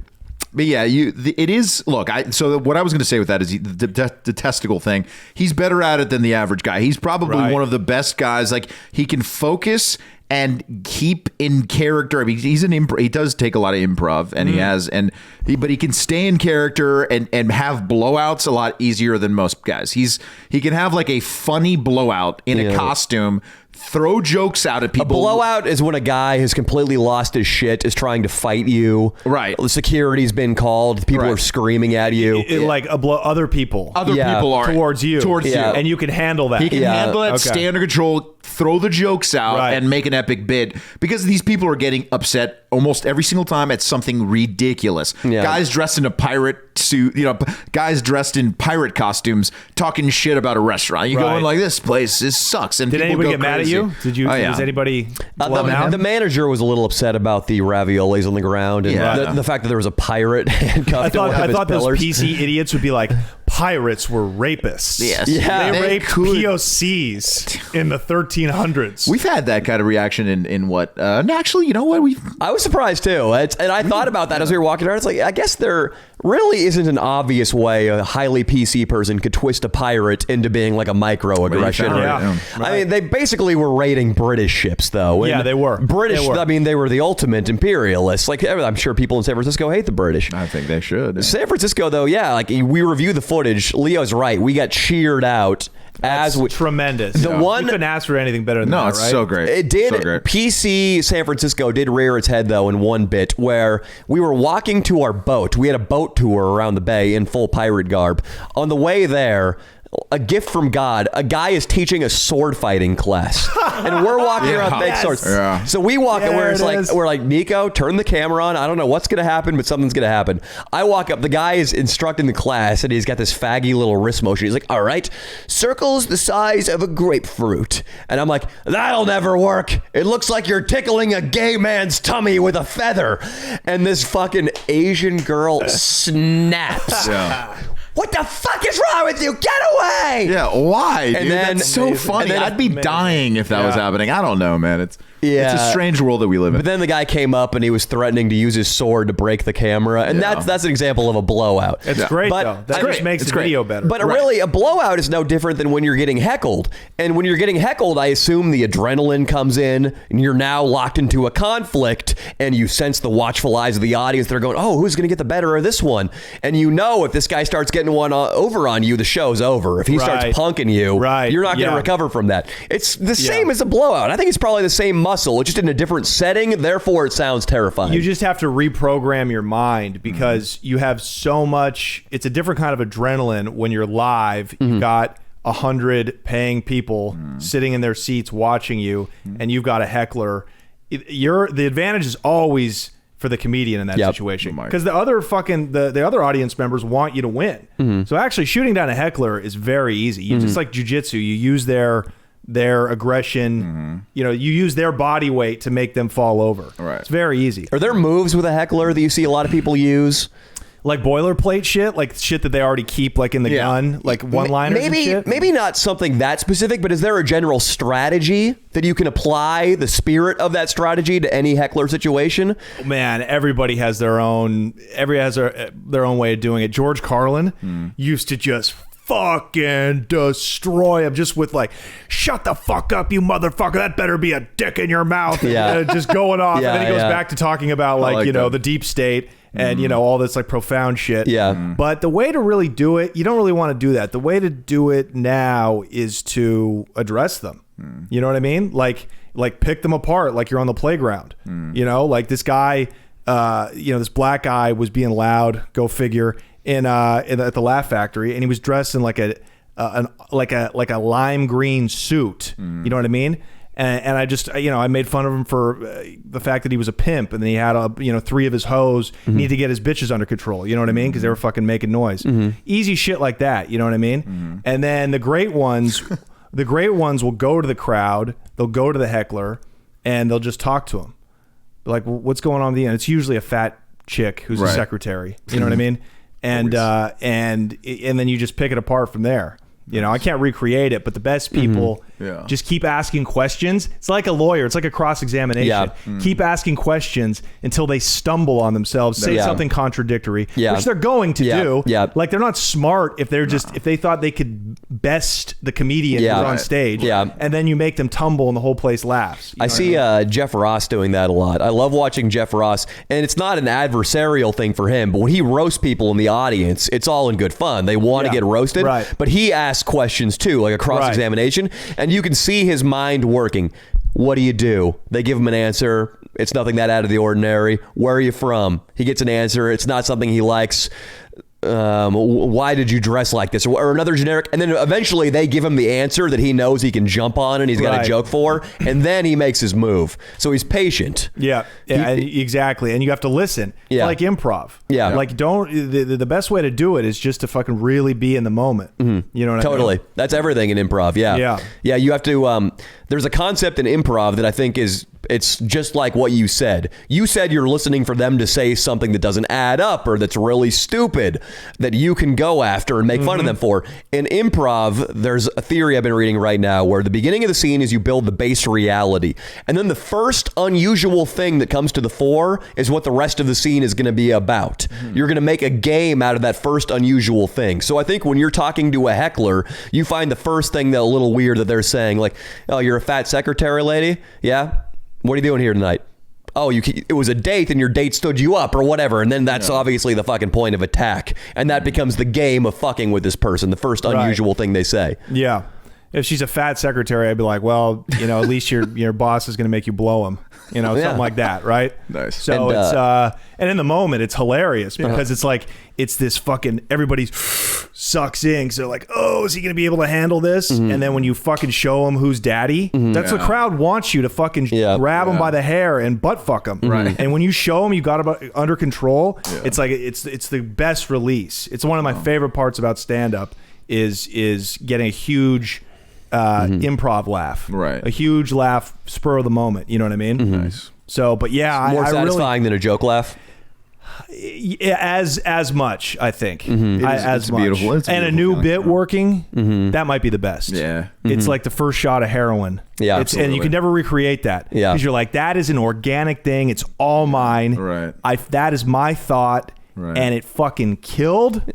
Forget about it, dude. That's a couple of my new jokes worked at the show on Thursday. You were probably the best comedian. And you killed it for sure. And I've been swinging my dick like ever since. You know what I mean? And then next week I'll bomb and I'll go back to being, fucking miserable, and I'll have to get back out there just like grinding. So it's the great equalizer. Absolutely. You know what I mean? So that's why everybody wants to do stand up, but the life, I don't know, man. It doesn't seem tenable to me, honestly. I'm being honest right now. Please follow me. Please follow my Patreon. Yeah. I need a career, dude. I deserve a fucking career. Let's go, bro. So, but yeah, man, I want to get into this shit, man. I want to get into YouTubing and but I don't want to stretch myself into doing something that's not me either. Right. You know what I mean? So I think there's a way to find something organic that you can use your comedic brain. Because, we've been explaining things that we've been doing that are funny, and I know that you see the joke right away and you understand. I feel like a comedian, a guy that's why we like having comedians on the podcast, because we can talk to them and it flows and it's a nice jovial atmosphere. But with that, comedic brain, there is a way to transfer it over to YouTube. There really is. Right. Yeah. And you're going to have to do some shit that's not you at first in order to find the stuff that is you. Of course. Yeah. Like, I go back and I watch some of my videos, even from like a year ago, and it makes me think, why the fuck was I even making content at that point? Like this, I would never post this today. In fact, I'm thinking about privating it. Right. And that lasted for the first 2 years of my career. Right. We have that thought, and you're going to have that thought, but remember this. The people that follow you, they love to see the growth. They love whatever the fuck you put out first.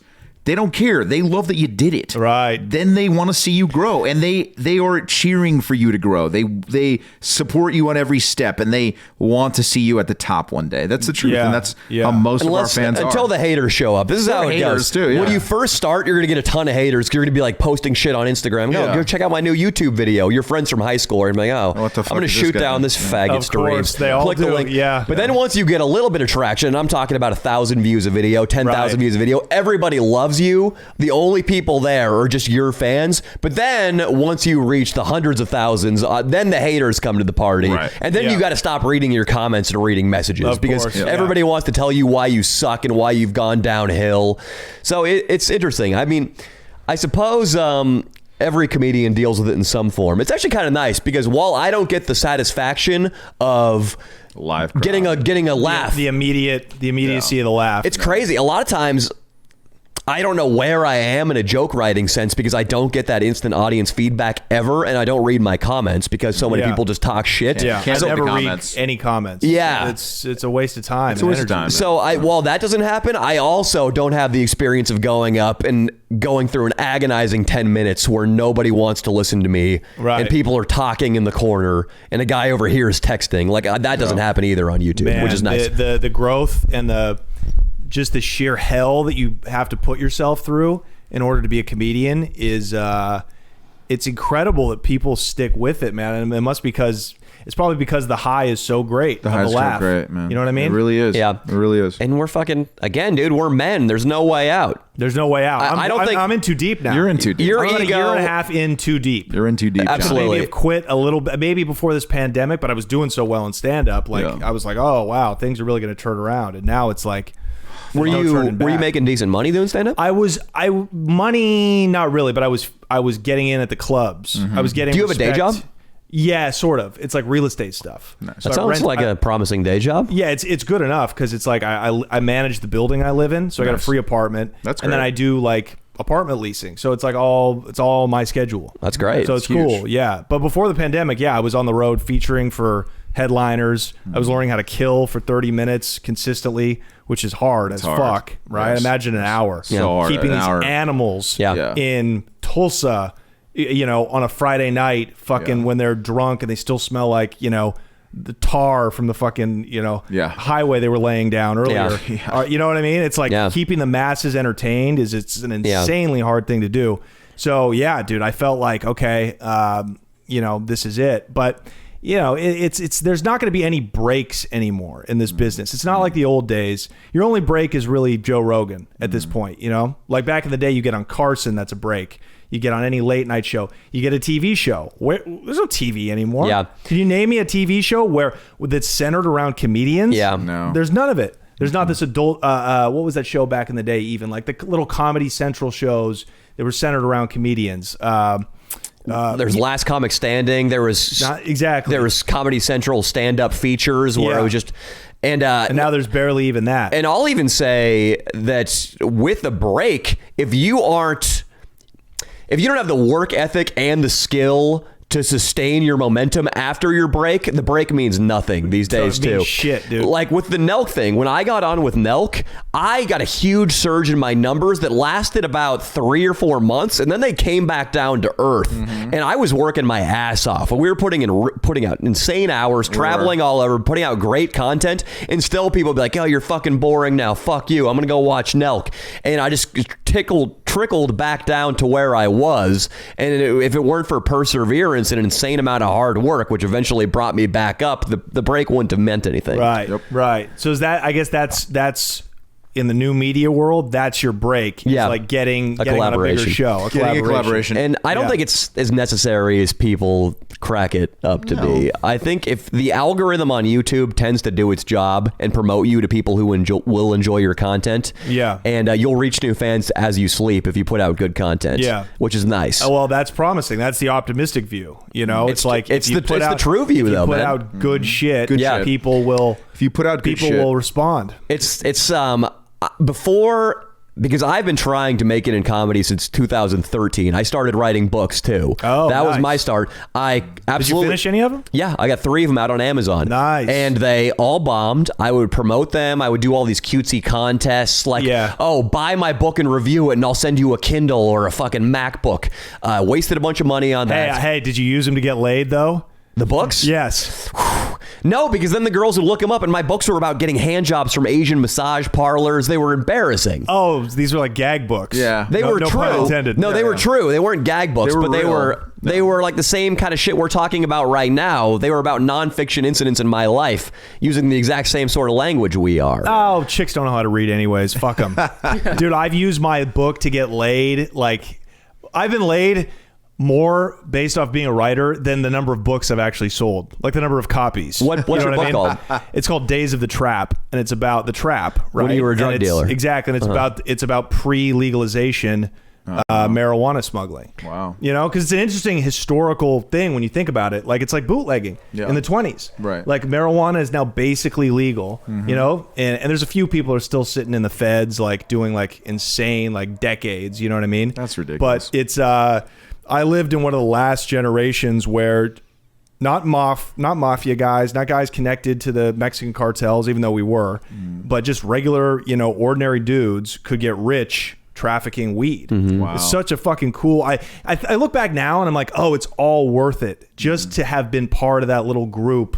You know what I mean? It was a special fucking time. 2 years in jail? Yeah. Wow. Yeah, 2 years in prison. So so it started with you selling dime bags. Dude, in fucking college? bagging Or- it up in high school. Okay. Like just Portland? Okay. Portland, Oregon. Just buying an ounce at a time at like retail price. An ounce is probably like $20 now. It was like $250 back then on the street. Jesus. And we just bag it up. Wow. Why just the sheer availability of weed now has Of dropped the course. price down? Yeah, it's exactly. It's just it's flooded. It's everybody can buy it, and Austin's got a fucking pound right there. Yes, exactly. That's probably an ounce right there. So where you could get Literally. rich back in the day, now this is just a little point of curiosity of mine. A guy who's a street weed dealer these days, can he make any money off that at all? He can make some money. There's always going to be a black market for it in some sense because the taxes on the weed drive up the price a little bit. Like it went way down at first with legalization, and then once governments figured out how much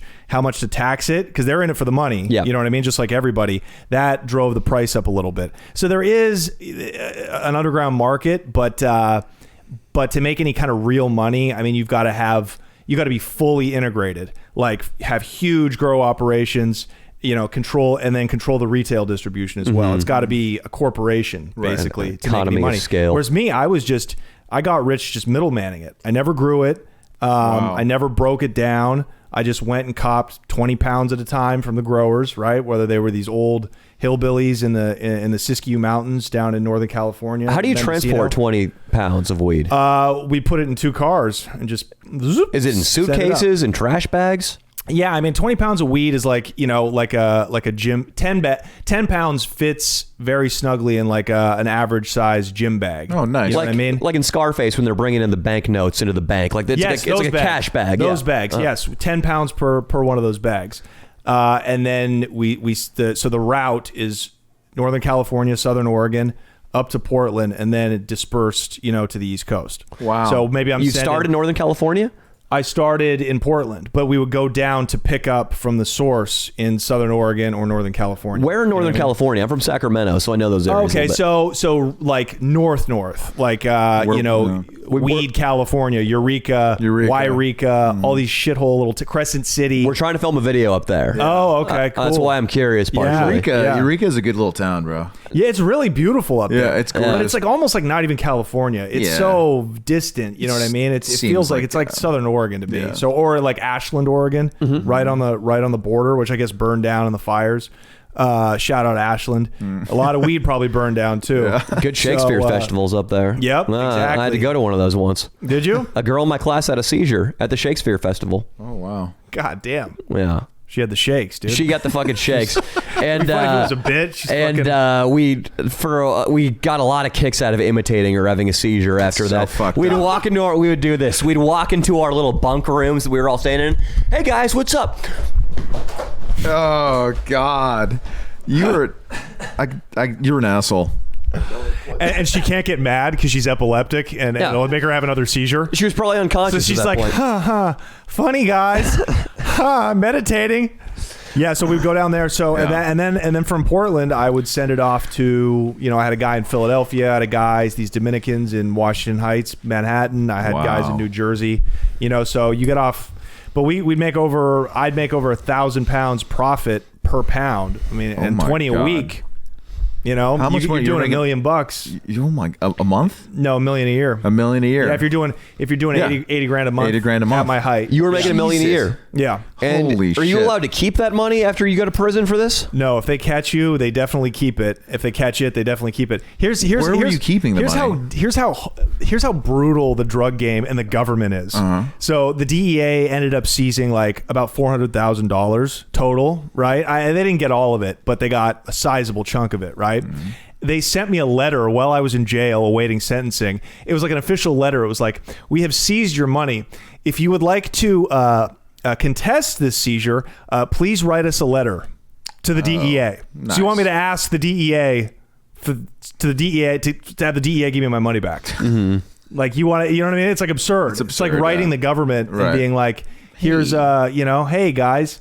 It's hilarious. Wow. Leo asked a good question. Where were you keeping the bulk of your money? Well, that's the hardest part, right? Cash is so bulky and it's fucking so dangerous to keep it in banks, even if it's in a safe deposit box, because that's linked to somebody, right? It's linked to you, or it's linked to your mom, or whatever. So I mean, why is it dangerous? Just because the government's going to be suspicious? Because they can get to it. Right. You know what I mean? They being the government. Yes. Just because it's not in the bank, in your bank account, doesn't mean they can't. That's not, everything's not connected, because it is, you know what I mean? So you have to start laundering your cash right away, or else you're just going to have it buried in the backyard. It's going to be, I had cash in the trunks of cars parked in long-term parking. You know what I mean? Oh, wow. You can't sleep at night, dude. Yeah. When you have your cash out like that. Yeah. It's just so stressful. What's a good practical way of laundering your money? Not Glad for you asked. our audience to learn about this, but I'm just curious. No, for sure. I'm curious. Like, what's a simple money laundering scheme? Great. So how much are we talking? 50,000? Say more than that. Start with He's like 100,000. 50,000 you could bury in your backyard. Let's Right. say we're getting up to 200-300 grand, where you're like, if a guy shows up here with a fucking shotgun and demands the money, Right. I don't want to lose this. Yeah. So let's just say you got 200 in cash, right? If you have $200,000 as a drug dealer, that's pretty good. You're in the 1%. You know, the cartels are making like billions a year. But if you're just a guy with 200 in cash, like you've made it, you know, in some respects. Of course, yeah. So the way to do it, like, it's buying things in cash and then reselling them and declaring that resold income. So start an online shoe business, right? The internet, oh God, if I had just fucking known, I was just too young. Go take, pay some guys to go stand in line at the Supreme Shoe Store, right? Give them each $5,000 and have them go buy as many shoes as you can with $5,000. Take care of 50 in cash right there. Boom. You get the shoes, you resell them, right? You incorporate a business. It's a shoe retail business. Sell them online to Japan, and even if you take a little bit of a loss, you know, say you resell the shoes for $40,000, whatever. Yeah. That's the tax. That's the price you're going to pay for laundering money. Yeah. Now you have 40 legal dollars, declared dollars in the system. 40,000 legal dollars. Yeah, do you see from how that selling works? shoes? Yeah. And then, know? but what about the rest of the 200 grand that wasn't spent paying those kids to go wait in line for shoes? What do you mean? So you go do it with something else? You do it incrementally. You do it incrementally. Yeah. You don't launder your whole fucking nut in one scheme. So the government can't trace back how these shoes were purchased and where the original capital came from? It's Too much just work, too bewildering. There's no way. And they're the government, so it's not competent, razor sharp employees who are following these trails. Correct. I mean, look, they'll see that you have your company just had 40 grand in cash put into bank accounts. They'll see that, but you're going to pay the tax on them. You literally pay tax on illegal money. It's fucking crazy. Yeah. 10% of the economy, they say, is black market, originates from the black market. And once that's in the system, there's no way they can trace it. So little things like that. And let's see, what's another good one, dude? Because I used to lay in my fucking cell for hours, just like, just thinking that everything I could have done with it. You know what I mean? And after you do that a few times, right? After you, so shoes is great. What's another cash business that relates that's part of the legal economy? You know what I mean? Pokemon cards. Flipping Yes, cars. I had a buddy of mine. Cars is good. Cars is harder. He said cars. Trading cards. Trading no. cards. Okay. Alt-right Andy over there had it right, dude. Fucking Hans Zimmer of the East Berlin quartet, dude. God, he looks fucking German. Anyways, dude, I can speak a little bit too. oh man, well Ich kann fucking. sprechen die Deutsch. Yeah, He just said. I speak. I said What your did he mom's just a say? whore and I'm gonna fuck her in the ass. No. That's accurate. He said Jews are vampires and must be disposed of in the sea. Jews are going to get a hold of this media too.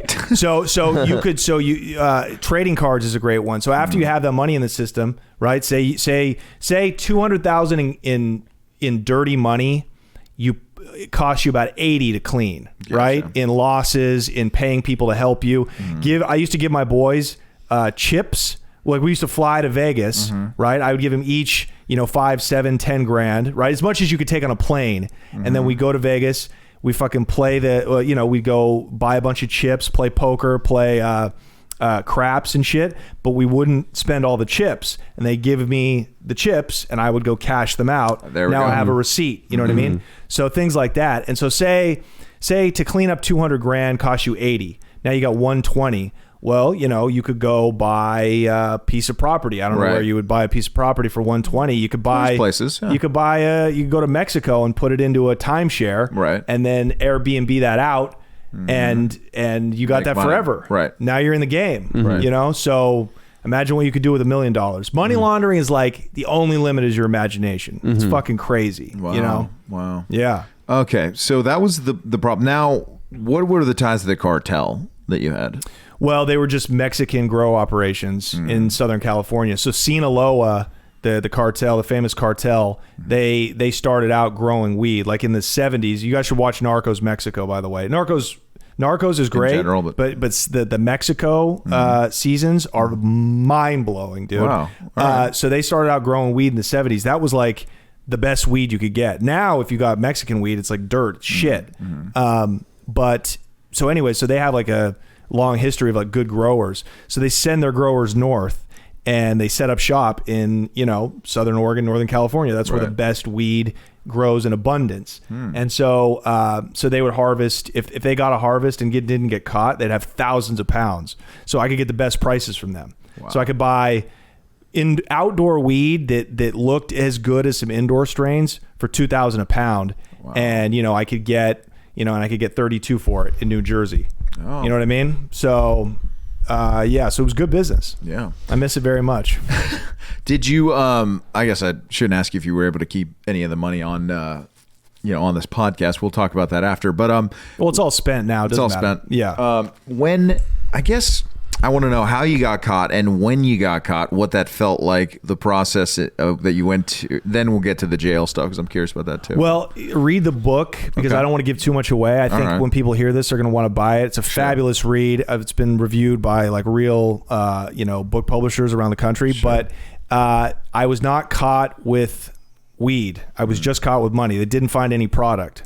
So my charge was actually money laundering. Oh, wow. Yeah, so it was a package of money. It all started with a package of money that was being mailed back to me from the East Coast. Okay. And because that's a way that they'll catch you too, right? Is the government goes after your money as much as they go after drugs. Mm-hmm. So I used to open, and I was not dealing with brilliant people. I was dealing with dumb fucking South Jersey guineas. You know what I mean? No offense to your Italian listeners. Yeah. You people are stupid. I'm Italian, you know it. So, okay. Yeah. Fucking guineas. Yeah. These fucking wops. These fucking gindalones.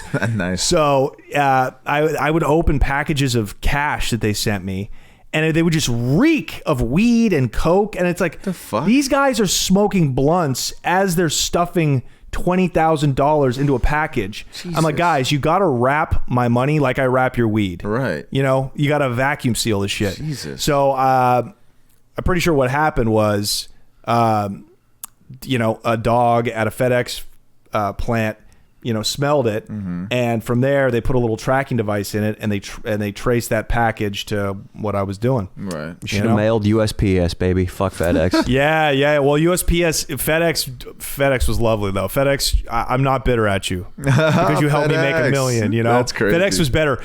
USPS was great, but they had a bad tracking system back in the day.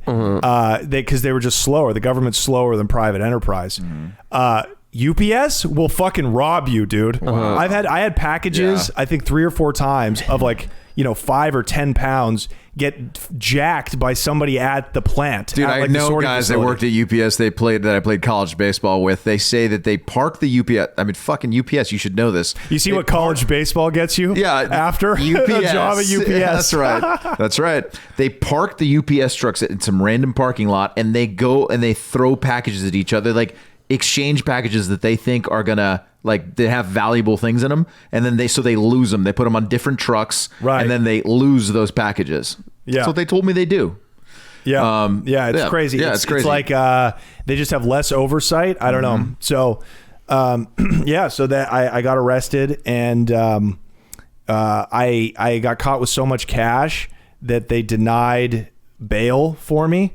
They were like, this guy's, he has so much money, which I was kind of like, that's pretty fucking cool. Dude, I had the little Epstein thing going on. Hell yeah. Don't fucking pick that soundbite, okay? No. But, like... You had the egg-shaped penis? Yeah, exactly.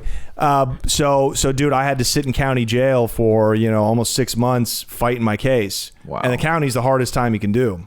Jesus. So, yeah. So that shit was wild. That's where you get in fights. That's where... you're just like suffering because you're so hungry because there's the budget cuts are so deep in like the city jails that they feed you like enough to like just to keep you from starving to death. It's fucking crazy. I've never heard that before. That's crazy. Yeah, it's wild. And then from there I got sentenced to prison and shipped off. So the day I got arrested, I didn't see daylight again for almost 2 years. Wow. Yeah, you want to talk about just having the rug fucking swept from under you, man. Done, dude. 2 years. And so many people have it so much worse than that, Like people, it's just horror stories. Yeah. So yeah, it was a good time. it made you grow as a man, obviously, probably, right? Yeah, I mean, I don't know, like, if it helps my stand-up, Right. like, gives me my attitude, because I don't know what I would have done if I hadn't chosen that life and I just moved to LA at 18 and started doing stand-up. Like, what would my stand-up be like? Would I just be doing, like, observational shit? Like, I got all this edge to me now. I don't know. So, but I wrote a book about it, and I got pussy from that book. Fuck so yeah. That's all we that can find some matters. silver lining. all Just that write a matters. book, dude. These hoes are so dumb. Like, I don't know what fucking Danny was doing.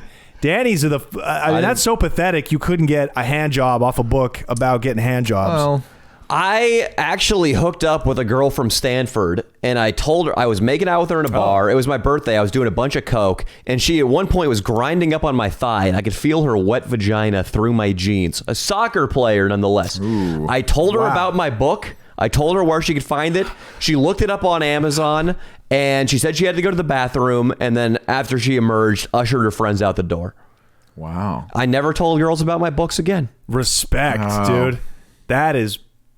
That's an artist right there. Yeah. It was no, that's actually when I gave up writing for good. Did you feel bad about that? Did you actually feel bad? Like, I already felt bad because I was a busboy. That was my day job. Wow. And being a busboy, you don't have the money that you have as a drug dealer. Yeah. So my self-esteem was bad already because of that. But then I try to show chicks or tell girls about what I do, and they laugh at it, especially in a city like San Francisco where it's so status obsessed. yeah. So I tried to downplay that shit as much as possible.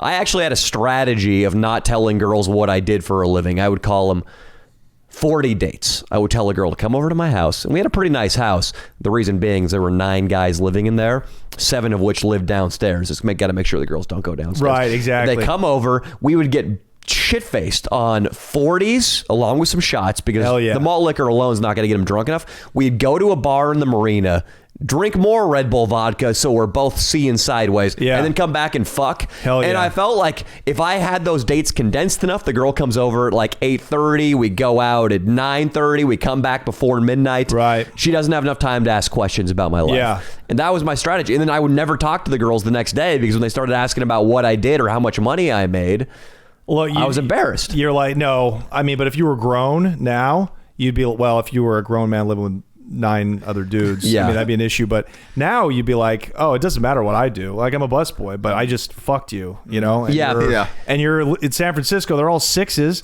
you know? So it's like, that's what's fucking cool about San Francisco is you could just meet a chick and you go out and get fucked up, and then you just fucking raw dog her, you finger her ass. It's so And true. it's like, and then she goes off to Google, Yeah. and you know, It's go actually- off to fucking bust tables. It's really, really true. And I haven't gone out enough in LA to know if it's not the case here. Not the case at all. Nah. Nobody Yeah. wants to have any fun in LA. No. Yeah. Leo tell you. What is the deal with that? Because I imagine if you're going out, first of all, what he said about the San Francisco scene is so true. It's these girls who work at Google, who work at Twitter, who work at Merrill Lynch. They're Right. putting in 80-hour weeks, and come the weekend, they just want to do a bunch of coke, Yeah. go fuck a guy and not even remember it. Nobody works But here, man. Here, if you go out to a club in Hollywood, the girls, they don't get more status obsessed. If you don't play in the NFL or if you don't have 1.5 mil on Instagram, they don't want to bang you. Right. But there is a tech scene here as well. And is it that much harder to fuck these tech girls in LA? On the west side, that's the exception. You can get laid on the west Yeah. side. Santa Monica. Chicks in Venice and Santa Monica Yeah. will fuck you Yeah. because they're normal. They're these affluent chicks that are Yeah. accountants or, you know, they work at a, Merrill Lynch or whatever. Mm-hmm. And, they're yoga instructors. They're not trying to be in show business. Mm-hmm. So they kind of have these normal lives. And, the beach, chicks like the beach. There's something aphrodisiac about There the is beach. something beautiful about the but in beach. Hollywood, I mean, all that shit, forget about it, dude. You think that makes enough of a difference? The proximity to the ocean in Santa I Monica swear to God. gets a girl's pussy wet. I swear to The God. marina is the easiest place to get laid in San Francisco. It's called the marina for a reason. There you go. There are boats and water and shit. Mm-hmm. You go over to the marina, or not the marina, you go over to the Mission, not so easy. Not so easy. Yeah. Go to the Tenderloin. What You're are we getting your dick sucked to the Tenderloin. You've got a crack problem. Yeah. You're there for a reason, dude. I think the magic number here is about 2 or 3 miles away from the sea. It gets harder to get laid. Yeah. It's really, and it also, it's everybody's just working. This is the job, right? This is the LA job. Yeah. So it's, that's why it's best to just like get married. Just like hitch up with somebody in LA, In LA, have yeah. fun in San Francisco, New York, Yeah. whatever you're doing. fucking sow your oats, bang a bunch of chicks, get herpes, get on Valtrex, and then fucking come to LA when you're ready to kind of like settle in and grind. You know what I mean? By the way, what do you think about this idea? So I have this theory that tons of fucking hot chicks are herpes addled, right? Yeah. Get on that fucking herpes dating site. You can fucking bang out whatever you want to. And because of the fact you have herpes, it doesn't really matter what you do because their dating pool is limited. You know what I mean? Kind of brilliant. There's a herpes dating site, huh? Yeah, absolutely. Yeah. And I mean, in LA, it's like, you know, it's every third chick has herpes. Yeah. You know? It's actually... They've all fucked Chris D'Elia or Logan Paul or something. Yeah. It's a really good idea for an average guy who wants to bat out of his league. Adam Carolla had a great analogy about this.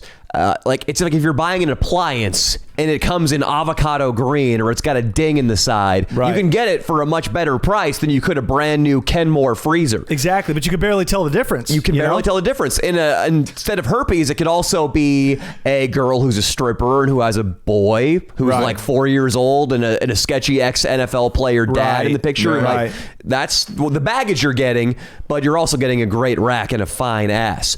It could also be a girl, I think Adam Carolla, an amputee. If you get a girl who lost a leg at sea, for instance, that's a piece of pussy you're getting at a discount. You could get Fan Jerry to have sex with a girl with herpes from that site. That'd be funny. Fan Jerry, I think, would get friend zoned even by a herpes amputee with an ex-NFL baby daddy. Or just go on J-Swipe, pretend to be a Jew. That's another move. Yeah, but that's, oh God, that's a whole other nightmare. You know what I mean? Like chicks from the Valley, Persians, Jews. I mean, you grew up in the Valley, you know. I did. It's like, it's tough too, man. Yeah, look, they only want to date a Jew. A Persian more than likely is going to end up with a Persian. A hot Armenian girl is going to end up with a fucking ugly Armenian guy. Yeah, you've got to drive a Mercedes. You have to. They're the opposite of like the show business groupies. They're like you've got to be a lawyer, doctor, minimum. a lawyer. Yeah, you know, make a lot of money. Be serious. If they're hot, dude. The Persian girls, Persian girls are hot. They're hot, man. There was a Persian girl at UCLA who all she would do was give me hand jobs. She drove a BMW, not like the 3 Series. I think it was a 5. Was it white? It was like 20 grand more. Yeah, it was white. Yeah, is that white what Persian girls BMWs, do? dude. They exactly. All of them have white BMWs. She would pick me up at my frat house. We'd get in the back seat and she'd give me a hand job on Gailey Street, right next to UCLA. That's pretty great. It was awesome. And she would rub my nuts. That sounds great. And she would use a handful of lotion. And then... Just like her mom taught her.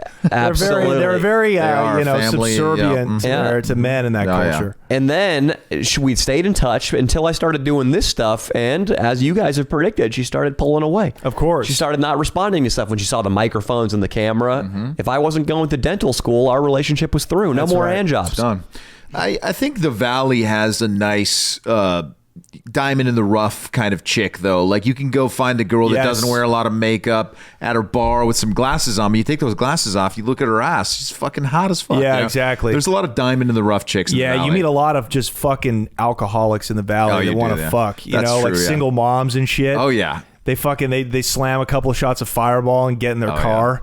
You're like, that's badass, dude. Dude, the Valley is a shady fucking place. You can find any type of woman that will be down to have sex with a young man in parking lots and stuff. That's where I developed my techniques. Many of them. Parking lots? Yeah, fucking parking lots in the Valley. Yeah, you do. You do. That's the only. It's like it's a normal thing here, man. I knew a chick from the Valley. I would only fuck her in my car. Like I refused to let her in my house. You know what I mean? Why was that? What was her defect? Well, well, first of all, she was a single mom of 2, so it's like she didn't have any time anyways. You know what I mean? So it's quick. Yeah, exactly. And I just like fucking her in the car. I'm nice. You know, I don't know. It just had that kind of. We had that kind of energy. You wore a condom with this girl, right? No, absolutely not. How do you wear a Jimmy when you fuck in the car with a single mother of 2? Well, I can't. And she's Mexican, so like I'm really asking for it. You know what I mean? She might have a 3rd kid. Yeah, but she no. So I actually met her after a show. She was there to see Rogan, and I got a guest spot, and I just leveled the place. So that's another way to get laid in this town is to be a good comedian. Dude, you can get laid. Comedians always kind of get pussy, dude. They do. Yeah. They do, because if you have a good set and a woman's in the audience and you kind of talk about yourself, it's kind of like a first date. It's a first date. So she gets that out of the way. Okay, this guy. I like this guy. Yeah, exactly. Yeah. So, anyways, back to banging this chick in a car. So when you fuck in a car, It's interesting what you're saying though, and I totally agree with it. Do you know what I mean? The first date thing. Yeah. It's you get like the interview part of the first date out of the way just with your act. They know you a little bit, and they know presumably you're not a serial killer, because a serial killer wouldn't be having this high of a profile. Right, exactly. And then also the internet thing too. They see the fan worship going on, and they realize, or it tricks them into thinking you're high status. Right, also. exactly. So I've only banged about 3 groupies off YouTube, but they all fucked the first date, right away. Absolutely. And it's probably the same thing after you go to the bar, after you just killed the room. Yeah. That girl's not going to kiss you and exchange phone numbers and leave. She's going to fucking be face down in your lap in the parking lot. That's right. Yeah. Exactly. Nice.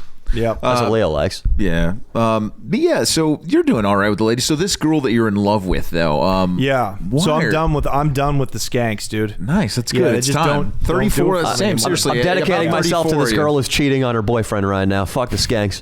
what, is she cheating yet or no? No, she's not cheating. So no, we haven't fucked. Wait.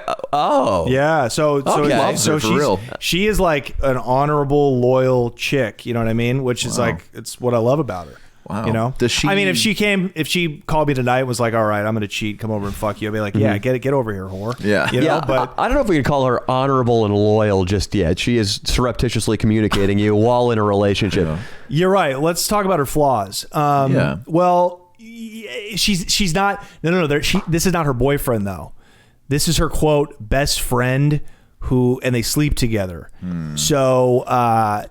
So yeah, I mean, I know that sounds weird. This chick already, on paper, she sounds fucking crazy, right? She does. Because you hate those chicks who are like, I'm fucking this guy, I love him, but I'm not committed to him. Okay. But that's just the way it is, you know what I mean? She got a lot of trauma. She's a female comedian, so it's like, obviously, there's sexual abuse in the past. Absolutely. You know, her house was on wheels growing up. It's like, you know, and I told her, baby, as soon as mom and dad kicks, I got at least $1 million coming to me. You know? So Is that it's true? like- Are you exaggerating that? No, it's inheritance? probably about $1 million. It's me, my brother, and sister, and I think my liquid. My parents are worth about $3 million, and the house is worth like $900,000. What if she's fucking Eddie Murphy or something and money isn't an issue? What if that's the other dude, guy? If she was fucking Eddie Murphy, I mean, she'd probably be doing better because like some of that has got to rub off. You know what I mean? I've heard he's very cheap. Really? He's got 10 kids. Wow. He's got a reason to be cheap. He's also probably worth. Does he have 10 kids? 10 kids. I know, He just had a kid. I know nothing Wow. about Eddie Murphy. He just turned 60. He's and a he just had ladies' man, kid. I'll tell you that much. I've heard he's still hilarious too. Yeah. I've heard somebody said somewhere that he has parties all the time for comedians to come over and watch football games, boxing matches, and he always kills, and he's always the funniest guy Chris there. Rock and Kevin Hart and all those cats, like they're like Eddie's still the funniest, Wow. just off the cuff, kicking it. Wow. Yeah, he just doesn't try anymore because he, you know, whatever it was, man, he made so much money and he had all these fucking classic movies, and he just didn't.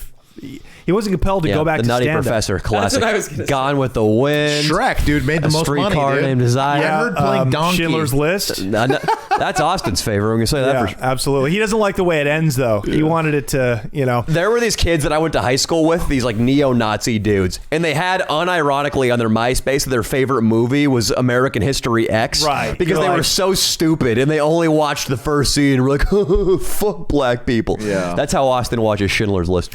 Yeah. Hey, Austin complains that they didn't finish the job. You know. Yeah. He does.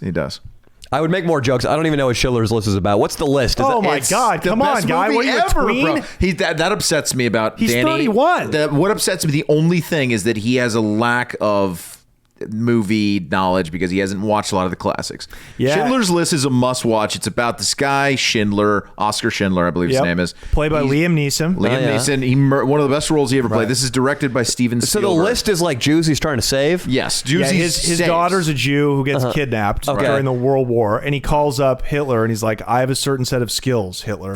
Okay, Oh, so it's taken. it's taken, I but get set it. in Nazi Germany. Yeah. That was a joke, right? That's a joke. It's It would not actually be. about that. I didn't know. So How I was awesome like, would that be if they did a That would be remake? sick. They did a dude. Schindler's Oh. List remake based off That's a bit, Taken. dude. That's a bit. That is a bit. I But anyways, think- so yeah. I'm sorry. No, So I can't help making jokes. Oh, I liked it, I So liked it. so it's a real story about this rich German non-Jew who saved a bunch of Jews by getting them to work for them. Yeah, right? exactly. He would employ them in his factory, a fake factory that was Right, exactly. And making bullshit products and then smuggle them out of the country. and smuggle them out of the country. And he turned one day he thought that the whole country was brainwashed, and then he's looking out of his window. I disagree. I think Austin does. He was looking out the windows. There's this magical scene that Spielberg kills because the whole movie's in black and white. But this one scene, he does it like in slow motion where there's a little girl in a red. Oh, this sounds corny. No, there's a little girl in a red coat walking, and she somehow is evading all this danger. But then he sees her on a pile of dead bodies in like the next scene. So then that like changes him, and he's like, I gotta save some Jews. Yeah, it's an incredibly powerful movie. They show just crazy shit. Like, but I still say the Nutty Professor is better. I agree with you. You know what I mean? If I have to put them up against each other. And no, listen to this. Okay, so movie making masterpiece, Steven Spielberg, Schindler's List. Yeah. Flash forward to 2020, his daughter has an OnlyFans account and is making videos of herself peeing into a toilet. What? Have you seen that video? Leo, you were talking about this, Leo. I talked about his chick. Yeah, he was an adopted daughter.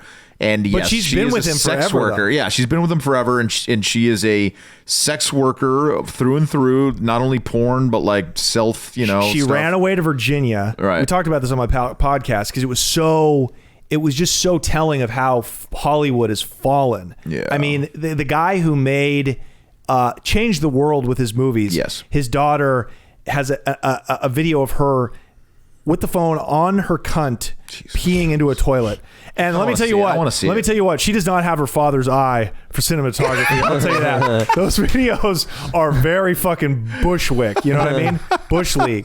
But she ran away to Virginia and married a professional dart player. Wow.